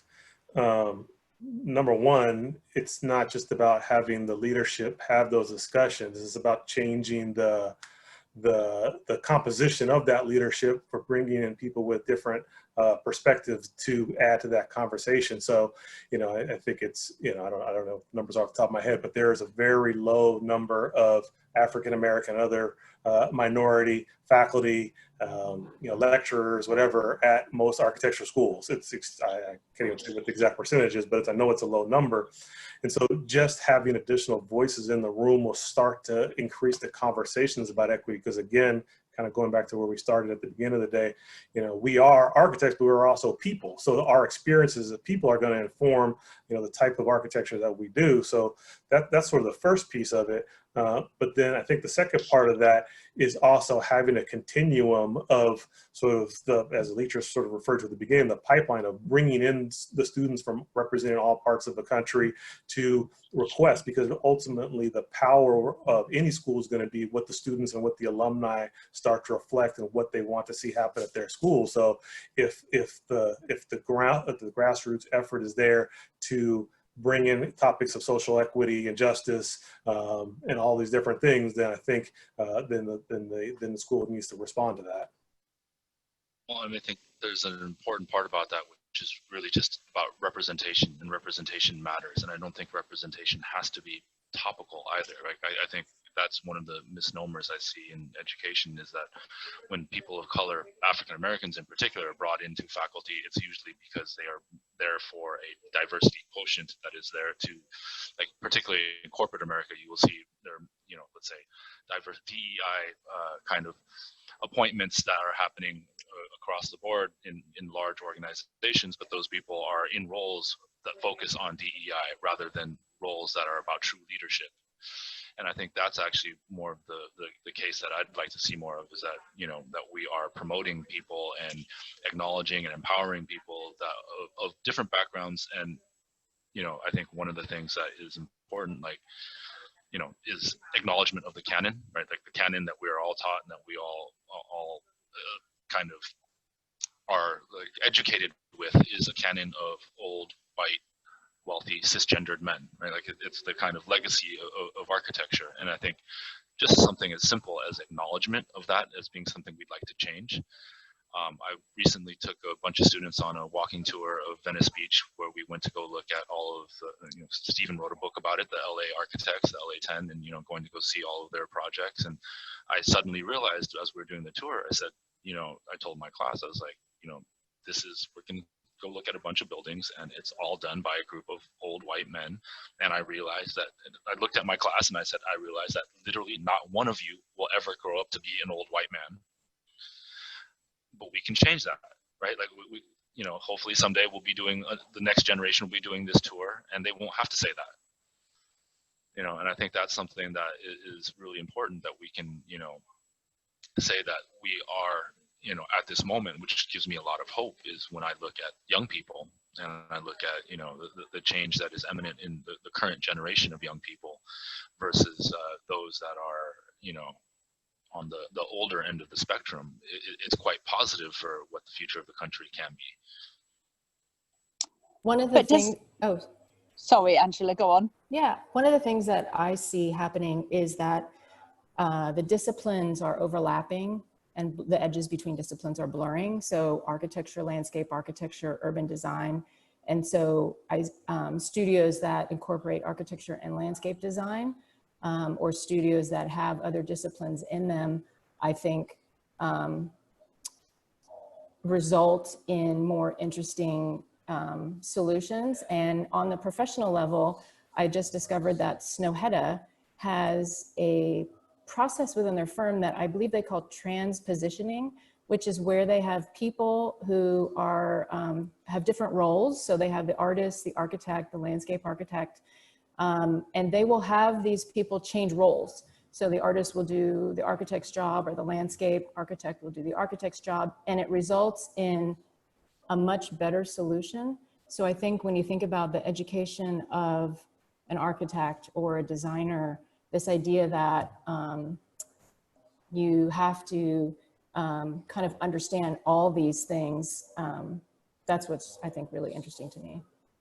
Well, and similarly, Angela, it's, you know, I think there's this thing about life that, you know, for the longest time in modern times, we've called it networking, right? And it's kind of became this abstract thing, but there's this really simple reality of us as human beings, and it's, we like to work with people we know, right? And that's why the white architect, you know, white old male architect thing was reality, because those were the people who got to go to the school that had the architecture program, and then they all worked together. And in a way, it's, I'm not giving a pass, but you know, that's who you knew, and you called your buddy. And I'm seeing that change now, especially, again, this is Los Angeles. We have great diversity, and you know, you made friends in school, and then 10 years later, you have this opportunity, you call your old friend from school, be it woman, you know, black, Mexican, whatever, you just, because they're your friend and you trust them, right? And that trust is part of why you want to work with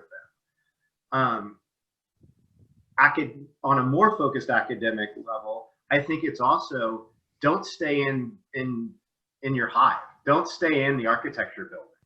Go talk to the business majors. Go talk to the sociology majors. Go talk to the doctors. Go talk to the urban planning school if it's not part of the architecture school.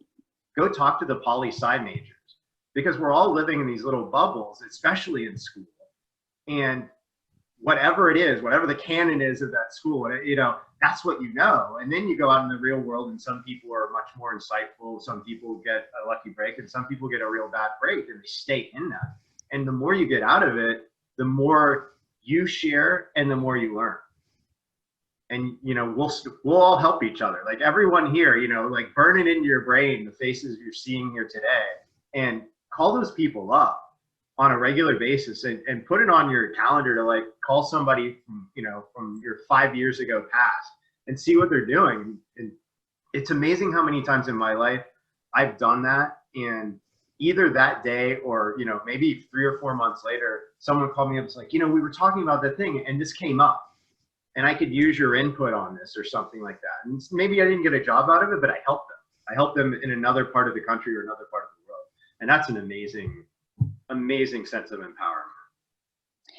And just to add to that, and to bring us back to how Electrice set up this whole conversation again, she referenced the summer camp for the kids and NOMA's commitment to bringing minorities into the process of designing the environment. And I think why that's so key is, and to connect to what Alvin and you, Lance, were just talking about, yes, the profession has been, was exclusively white, and then it became more or less exclusively white, but it also became single-mindedly modernist. It became single-mindedly devoted to a philosophy of architecture which is still pervasive, and is not necessarily fully understood or fully appreciated by a lot of people outside of the profession or the school system. And so I really would, I guess I'm throwing to Electrice here, you know, to what extent are architects respectful of and listening to desires for perhaps even a different architectural language? And I say this having just recently seen the submittals for the AIA Local Design Awards. There was something like 130 housing projects or houses and housing. Every single one was in, oh, well, with a few exceptions, with maybe 5, with an exception of maybe about 5, was essentially within the Neutra case study tradition. We are so rigid in terms of what we consider to be appropriate architecture. And I do think that's an issue, and Electrice, forgive me if I've mischaracterized you, but is that something you're trying to do with your work with the summer camp and with NOMA? Well, we do encourage creativity at an early age, so yes. And I do think that once a student matriculates through our standardized architectural education, that they begin to, you know, lose some of that creativity. We have so many things going on. They're just trying to get a grade. First of all, they want to graduate. So they engage in a bit of conformity with whoever the professor is or whatever the canon or culture is at that school.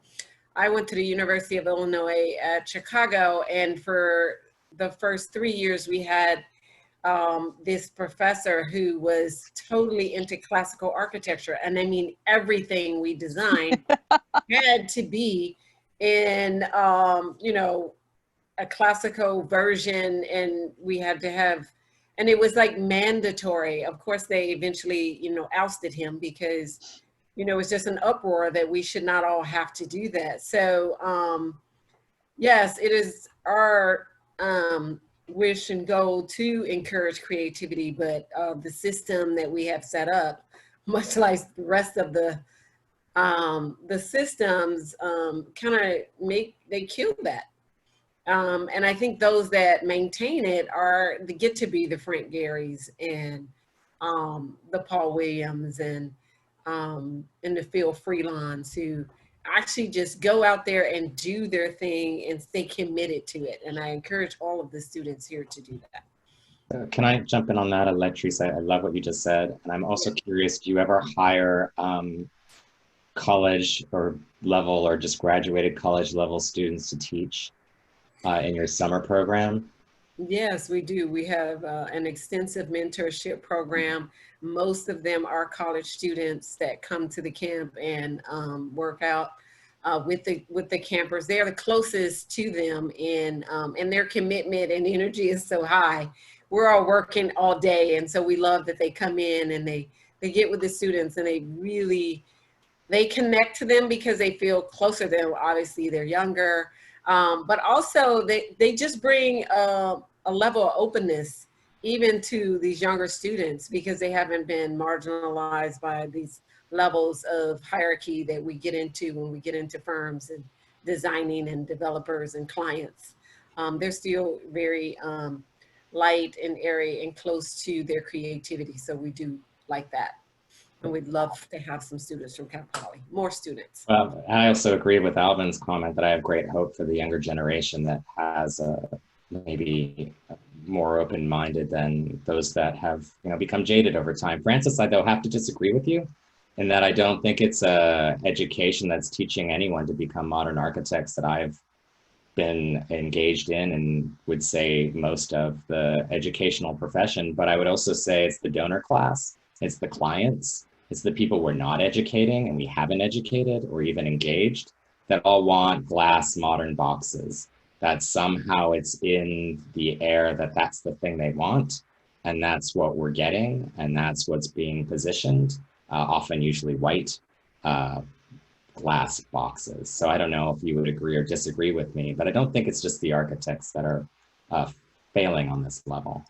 You may be right. You may be absolutely right that it's the donor class. I can quite believe it. I do think Parasite was the defining film for, I guess, the architecture profession, in the last 6 months in terms of signaling where we had arrived at with the modernist philosophy that started out with social goals and wound up becoming the essentially the new Beaux-Arts tradition for the donor class. But I was struck in seeing the awards, I know it's simple and silly, but how few pitch roofs there were, how little color, how little sort of free expression that one used to find a lot more of in LA. And believe me, I love modernism, but I do feel as if perhaps we need to shake it up, sort of in terms of what's formally possible and what can really excite and make people feel engaged in the kind of creation of their environment as well. Can we move to some questions now? Anish, are you there? If not, I say we go to Kelsey. Kelsey Watia, are you there? You just unmute and ask your question. Yep, I am. It's Wotilla, but I get Wotia all the time. I asked 2 questions throughout. One is a little bit more big picture, I think, I'm losing one of them. Well, the one that I think is hyper-focused is kind of what our role as architects are to collectively influence industry. I'm coming from that perspective, coming from New Orleans, which very much is affected by climate and equity, very unequally, and then also influenced by industry, both the petroleum industry and fabrication industry, and how that contributes to things like Cancer Alley, which really targets marginalized or underserved communities. Both of those words, also, by the way, for the panel, if you have better words for that, I would love to hear it. I think those evoke, for me personally, a lot of white savior complex. I don't think it's the way to be talking about it. So feel free to correct me there. But what's our role to collectively influence industry that that is so wasteful and is in some sense exploiting these communities? And then that reminds me what my second question was, which is actually the bigger picture. That Lance Collins, you were talking about sustainable versus average or low-income housing type buildings and our use of materials in those. But I was wondering if there's a way to shift the paradigm that wealthy clients pay for the luxury of waste in the form of inefficient emissions. So Stephen, that also ties to the glass building. Like in any cooling climate, you're overheating an overglazed building. How do we get the wealthy client to pay for this emission without, so sort of a carbon tax without a carbon tax, and make the norm the sustainable energy efficient building? So that was a bit of a ramble. So if that makes sense, great. If not, I can try and distill it. I'll try to answer a little bit of that, I think, because I do have an answer relative to the sustainability side, and maybe it can translate again into sort of the social equity side of things. So, today in California, actually since 2010 or 2008, we have a carbon tax, the AB 32 tax, which is a requirement for all heavy emitters, the ports, the large industrial manufacturers, things like that, who get taxed every single year based on their greenhouse gas emissions if they don't go below their 1990 emissions level. And the state collects those taxes and puts that towards a fund that goes to affordable housing, that goes to transportation improvements, that goes to, you know, underrepresented communities to hopefully bring some balance into reducing carbon emissions on those sides. And so the idea that I've been sort of kind of spending a lot of thought on recently is like, how do you translate all these sort of policies and ideas that I think we've done a good job of defining in the world of sustainability and other industries over the past couple of decades, and can you apply those to social equity perspective? And I think the answer to that can be yes, but the piece that's missing is the metrics of how we're doing that.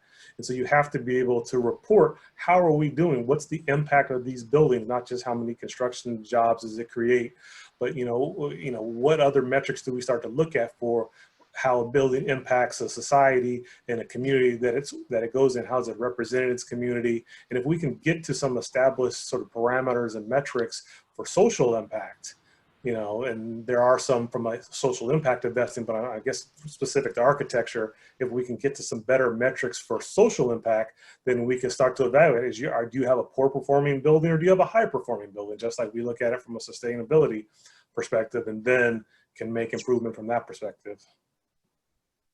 Thank you. Let's go. Deanna, are you here? You want to ask a question? We have too many questions probably, so we'll have to call it at certain points. So you have a moment. You have to unmute yourself if you want to speak. If not, we'll go to Gabriella. Gabriella, you want to ask your question? If not, Cassandra, how about you? I don't know, I might maybe have to ask them to unmute. Hello. There's Cassandra. Can you hear me? Yes. Is there background noise? Sorry. No, not at all. Okay. So my question, let me go back to it. So I did talk about how architecture has been historically racist, and it has been classicist, like that's a given. And it's just becoming more accessible to Black folks and to other POC people and to lower income people.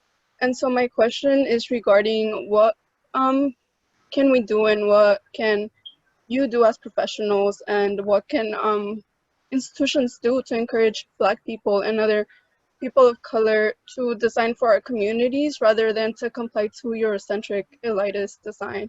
And that's meaning like in curriculum, in studio, in how we are taught American architecture and the history of that racism, and of just we're missing out on a lot of historical context that is very important and necessary for us to be able to understand all these issues. And when we are taught that, it's in, for example, EWS classes or other social studies classes, and not in architecture when it is necessary, in my opinion.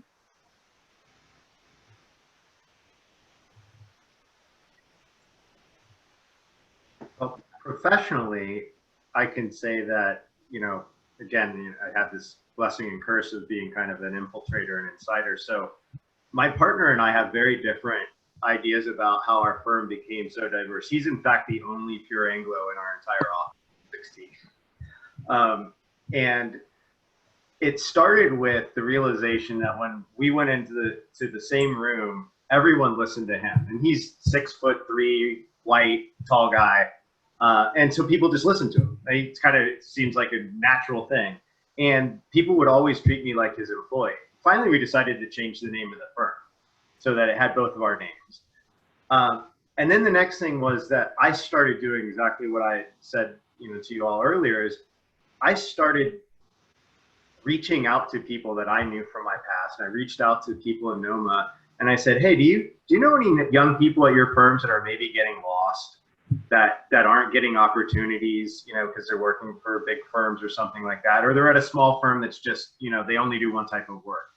And people started calling me up and like, hey, you know, I know this person, they're just not finding their way. We don't have the time to mentor them or to extract. And I know people from my office are listening. I know that you know, we need to spend more time doing it. But I try to pull in people, not because they're Black or Latino or women, but because they are. Because I know that they have different perspectives, because I know that they may have struggled in a way that I've struggled to get a voice.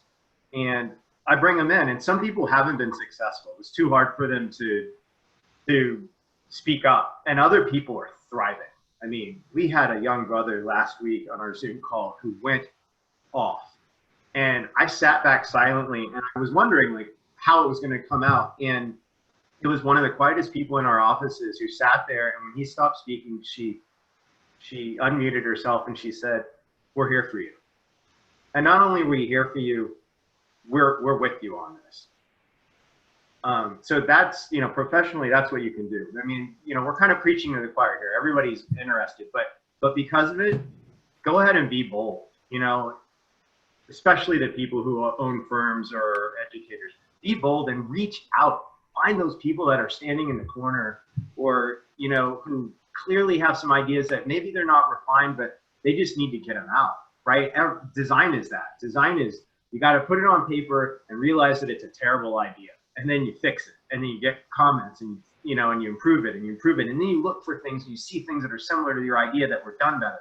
And I think you have to do that culturally as well, or else we are doomed to repeat this over and over again, and it's you know, it's not okay.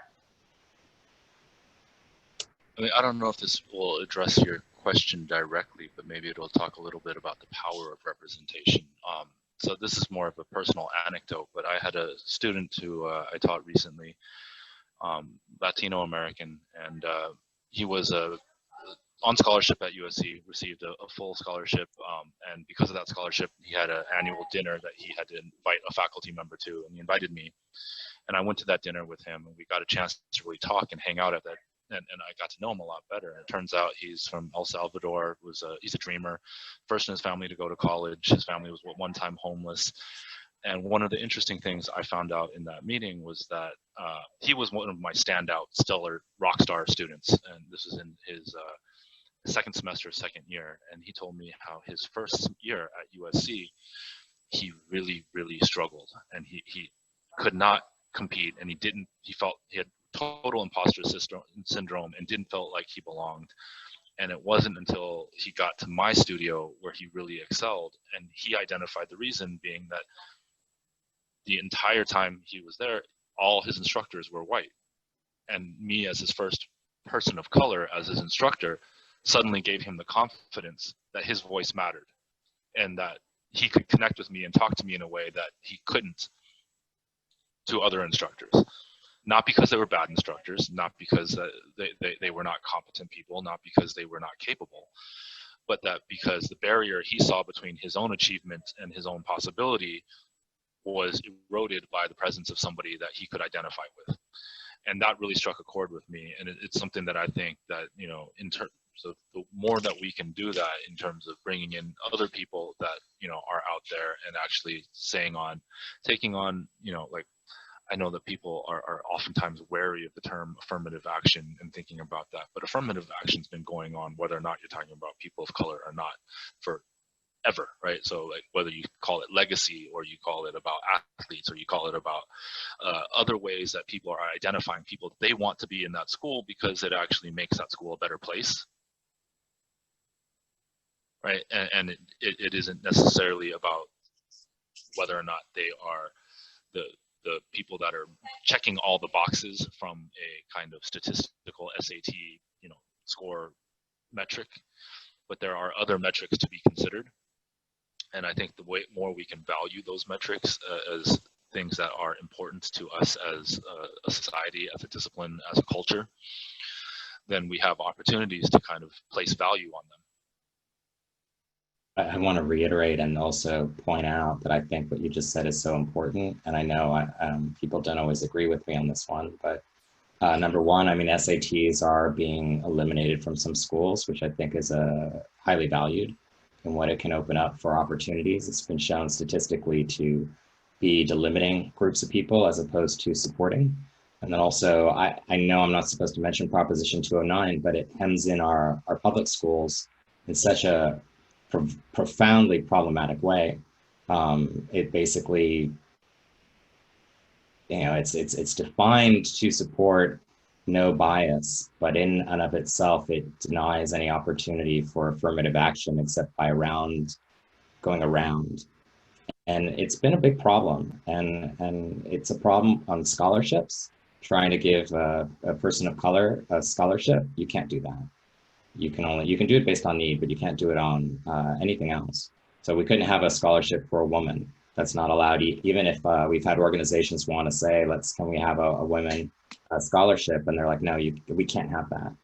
Oh, it's not allowed within that system. And then also, I guess maybe broadly to ask my students as well and others, within your own experience at, not our institution too, but it's all institutions in some ways, how is that experience in terms of those of you who are people of color, but also being in an institution that maybe is not statistically where it should be? Yeah, I'm gonna jump in and hijack because I think that was a great segue, because I've been wanting to ask a question for a while, but I've also been really keen on listening to all these amazing insights. And I'm really impressed that this conversation has been able to be had amongst folks in our discipline. So that's been amazing. So thank you. But speaking from my own personal experience and the very strange reality of being the only Black man in my class of the architecture department at Cal Poly, as to like why that is and how that can change. And for one, it's like a problem with the school in terms of however they're filtering students, whatever. I'm not privy to those details. But I also think it has something to do with kind of the understanding of what architecture is and what that profession entails and what an architect does. And there's a common like misconception around that. And what I've noticed with people when I say I do architecture at school, and they're all very interested in that, and they find it very impressive, but I'd say 90% of the time they don't know what an architect even does, and they have many misconceptions about it. And only once I explain it to them that they actually can see the value in it and then become really interested in further seeing what that is. And I kind of want to ask you all, how can we make it more widely known kind of how cool architecture is? And I think part of the misconception is people go around the city and they see all of these kind of homogeneous buildings that they look super similar, very cost efficient, so therefore somewhat bland and similar to one another, and once again needing to follow zoning. But how can we really push home that architecture is a really interesting, both academically, and you learn tons of amazing skills that don't even necessarily have to put you in architecture as a profession in the future, but that it's a very relevant and permanent option for the future. And I think one of the biggest problems is that there's not enough representation of that. And so I think professionally, there needs to be like a huge push. And I think what NOMA is doing is a great step forward in that regard of exposing young people to the culture and the art of architecture. Kind of what are more ways that we can bring that awareness of what the profession actually is, and then therefore bring in more people to then bolster that diversity? Can I speak to that, Stephen? Are you there?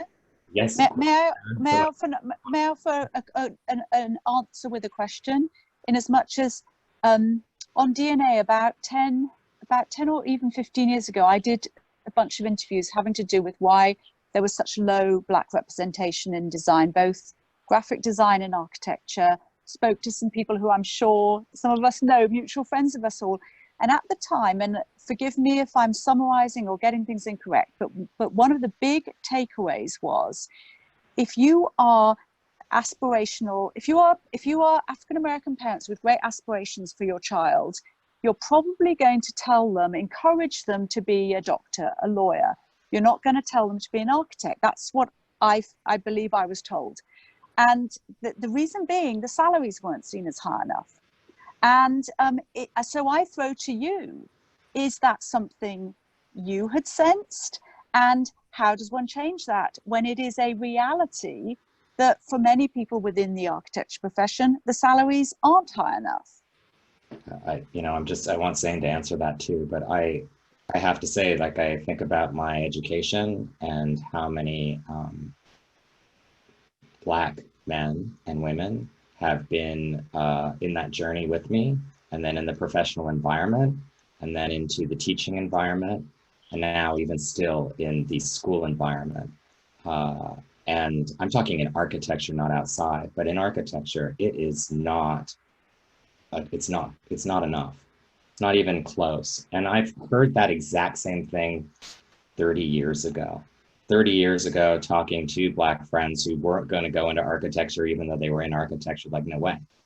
They were doing it as something else on their journey. And I just don't, I get it. And maybe Zane can jump in and and other students bring it in. We don't get paid well enough. We get that. But I think it's bigger now. I think it's a bigger issue because it has a huge impact. I want to jump in a little bit here also. And Zane, thank you for that question. I think that's really important.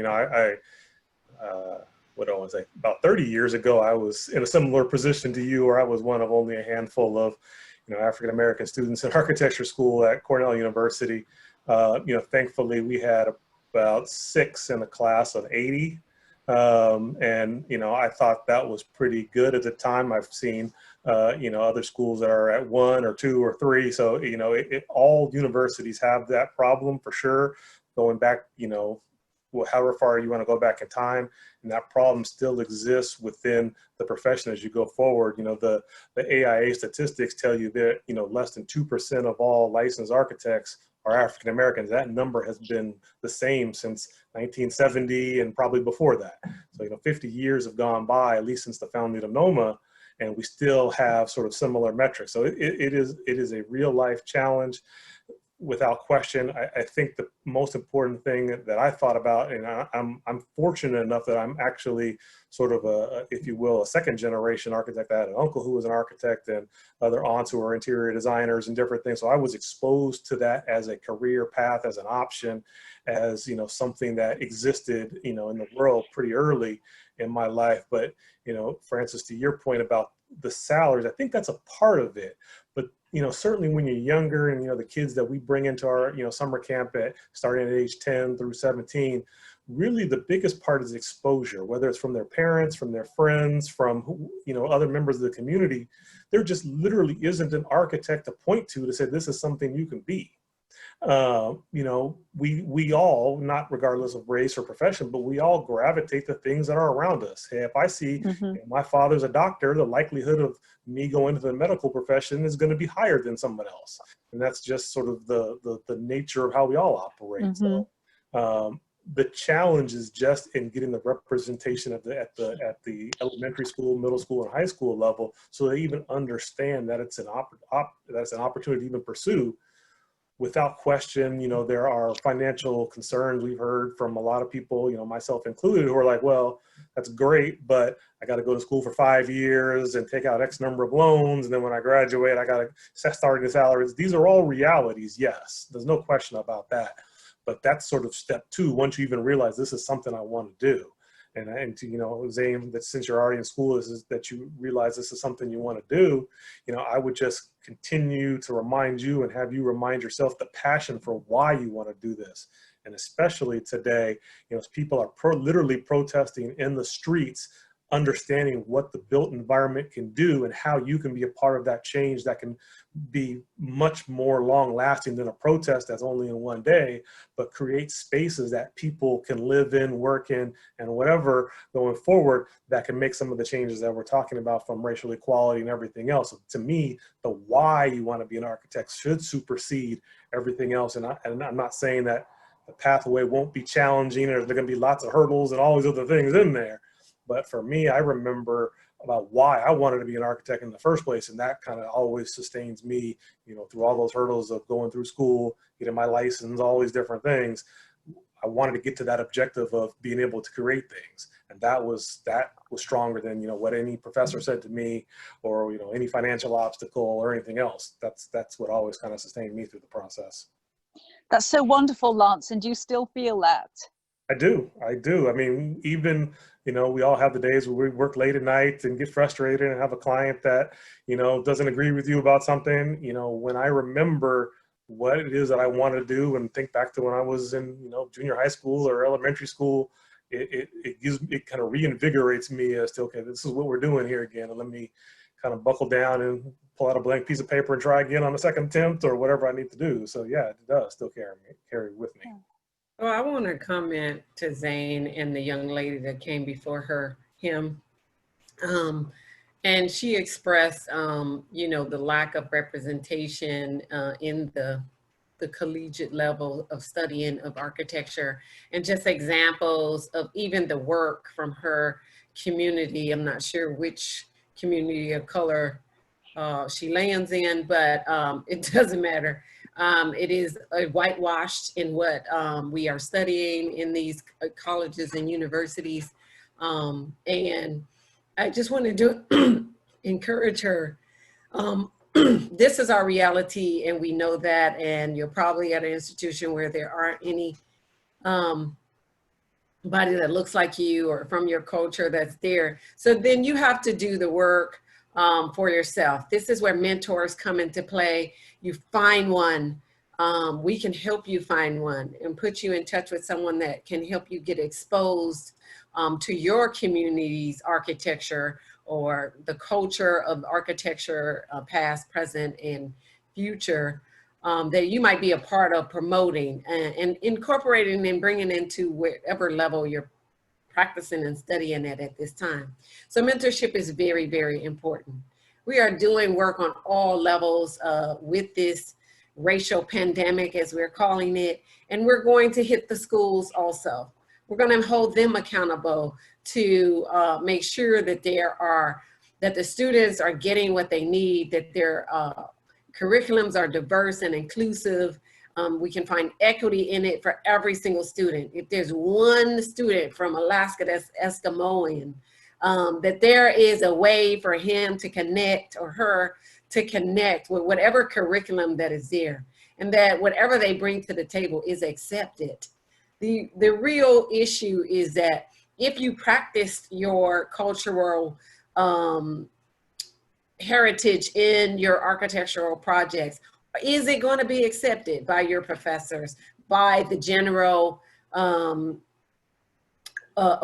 arena of architecture where you find yourself right now? And so acceptance is what we're all looking for. So I encourage you to get a mentor, and then stay tuned, because we are coming for the colleges to help make them be more diverse and equitable, and have equity in education.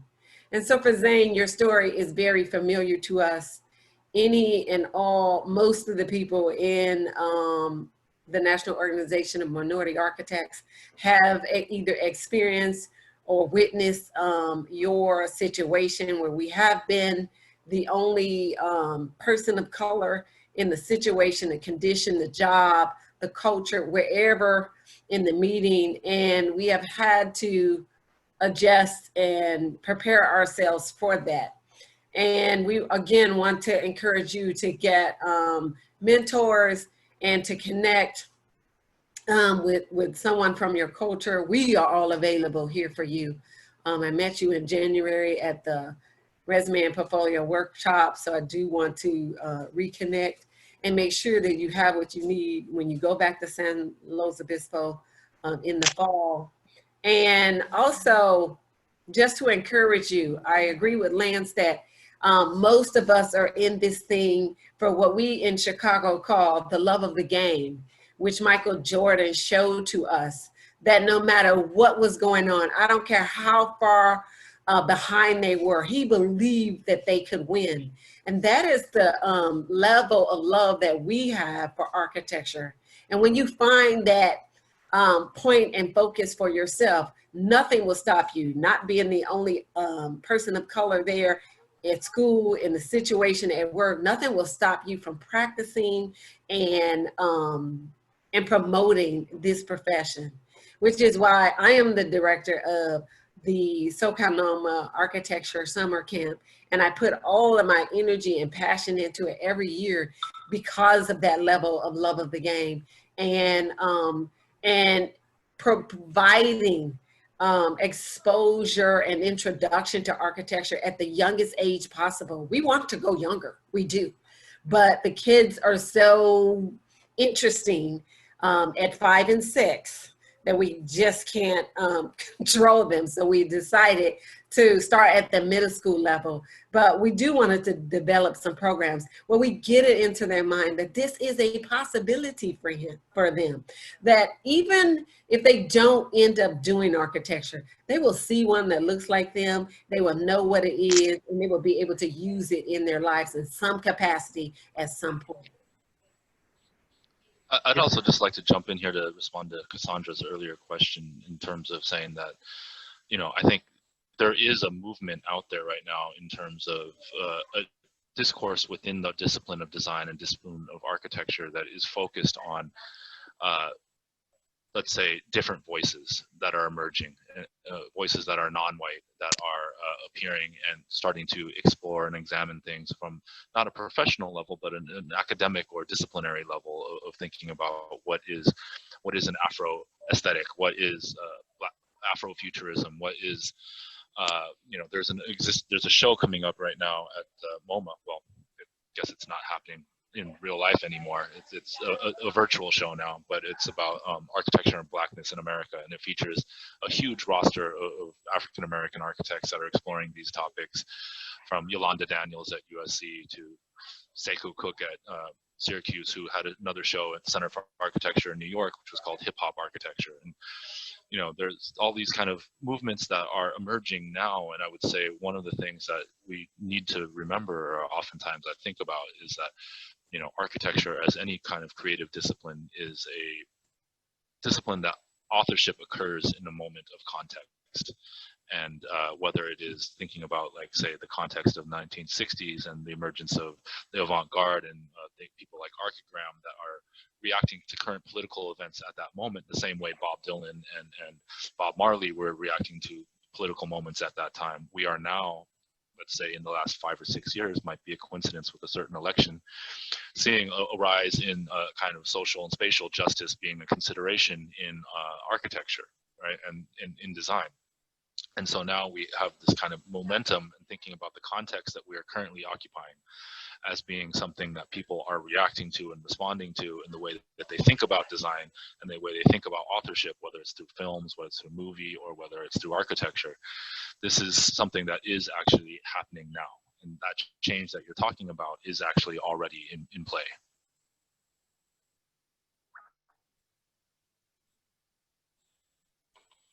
Yeah, Alvin, and you're right.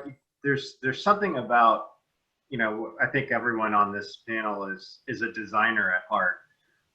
And so I have one thing that's not related to what you said, and it's that, you know, for Zane in particular, you know, I can't tell you how many people in my life have said, I wanted to be an architect, but I wasn't good at math, or I want to be an architect and I don't draw well. And, you know, the reality is it's hard to get through school without being kind of good at those two things, but you can. And the reality is, you know, there are specification writers, there are people who are good at putting together all the details that make our designs look awesome, right? There's all these other ways of being an architect. You don't even have to leave the profession. You can still be an architect, but you do have to just trudge through the design and math part a little bit, right? And then Alvin, to what you're saying, you know,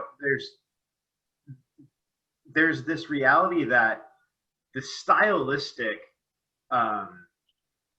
importance misses the real value of architecture, right? And it's that there are these parts of other cultures that we should be studying, and the studying is way easier if you involve people from other cultures to teach it for, you know, firsthand. You know, the solutions to someone mentioned, you know, relying on air conditioning and things like that. You know, well, gosh, remember when architecture was, you oriented your building to catch a breeze and to block the light and to catch, you know, to capture heat and then release it at night. And we forget that. You know, we've gotten better at it thanks to the green movement. But there are other things too about, you know, disassociation and willful segregation that goes on, and that architecture can solve, and other cultures have done it already. right? Plazas and intimate spaces within large spaces and terracing and things like that become styles, but are actually really just pragmatic. You know, it's problem solving, and that's relevant, and that's where other cultures and other perspectives come into play. You don't have to be rich to be a good architect. You know, you have to be rich to get the opportunity sometimes, but sometimes, you know, the way that people with the least resources solve a problem is the most beautiful. Yes, very well put. I think we're going to have to end an amazing conversation, which I know could probably, as Electrice said the other night, they went on for hours in their meeting. and I don't know what to say. You know, thank you, Lance. Thank you, Lance. Thank you, Electrice, Francis, Angela, Roger. You know, Zane is an amazing designer and design student. I think you'll see many more things from him in the future. No ifs, ands, or buts. And for all, Alvin, thank you too for everything you do. And I know it's appreciate that we could have the conversation. And yeah, thank you all so much. This has been great. Yeah, it's been great, Stephen. And one more thing, I've been keep putting out there to donate to NOMA and also to register. I don't know how many of my students, many are of color, but they're not, I don't know if they're signed up yet. You know, Electrice has mentioned several times, we did this last year too, and the year before as in a group, and she's, you know, it's open. Yes. And just so for all of the students going back to Cal Poly in San Luis Obispo, we do have a NOMA's chapter there. It's called the National Organization of Minority Architecture Students, and they participate on the same level that we as professionals do. So we encourage you to reach out to them. Jermaine, one of your professors, is the faculty advisor for that. So he'll be waving a flag. I know that you guys will be going into your last year, right? Are they going into, yeah. So great time to make connections and establish your mentorships. NOMA is a great way to do that, an opportunity. We have events throughout the year. We'd like to invite all of you to our national conference, which will be virtual this year. So you'll be seeing and hearing information about that. And my understanding is you also appreciate support from everybody in donation and funding. And so please, all of you who can, there's been a lot of attendees here tonight. Hopefully they jumped in on that. And I guess we just, as a group, we just need to keep helping any way we can. So with that said, I don't know if anyone else has something they'd rather say. I'd rather not be the last person speaking. Didn't really want to be the first. You should be the last person speaking, Stephen. You bookend it. Yeah, it's, well, anyway. I could give my closing statement. And please, you have a closing statement, then let's have that. Your first statement was amazing. Electrice, we've actually been in court this entire time.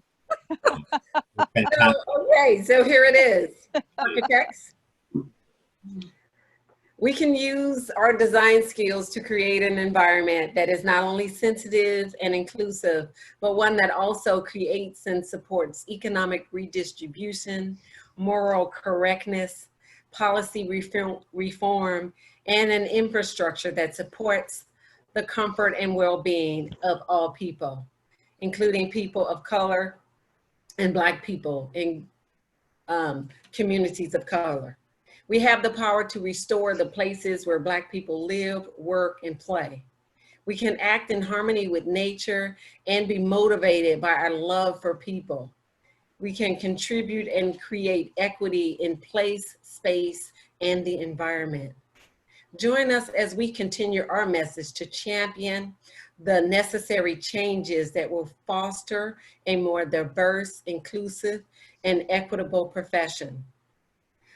So-Cal-NOMA, in step with the mission of the National Organization for Minority Architects, we will utilize our talents, skills, and influence to positively impact the architecture in Southern California and the world. We vow to foster justice and equity in communities of color, in all communities, through outreach, advocacy, professional development, and design excellence. Thank you. Thank you. Thank you. That Thank was so you. eloquent. Everybody. Yes. Thank you all. Thank you all for your time. Thank Thank you. you.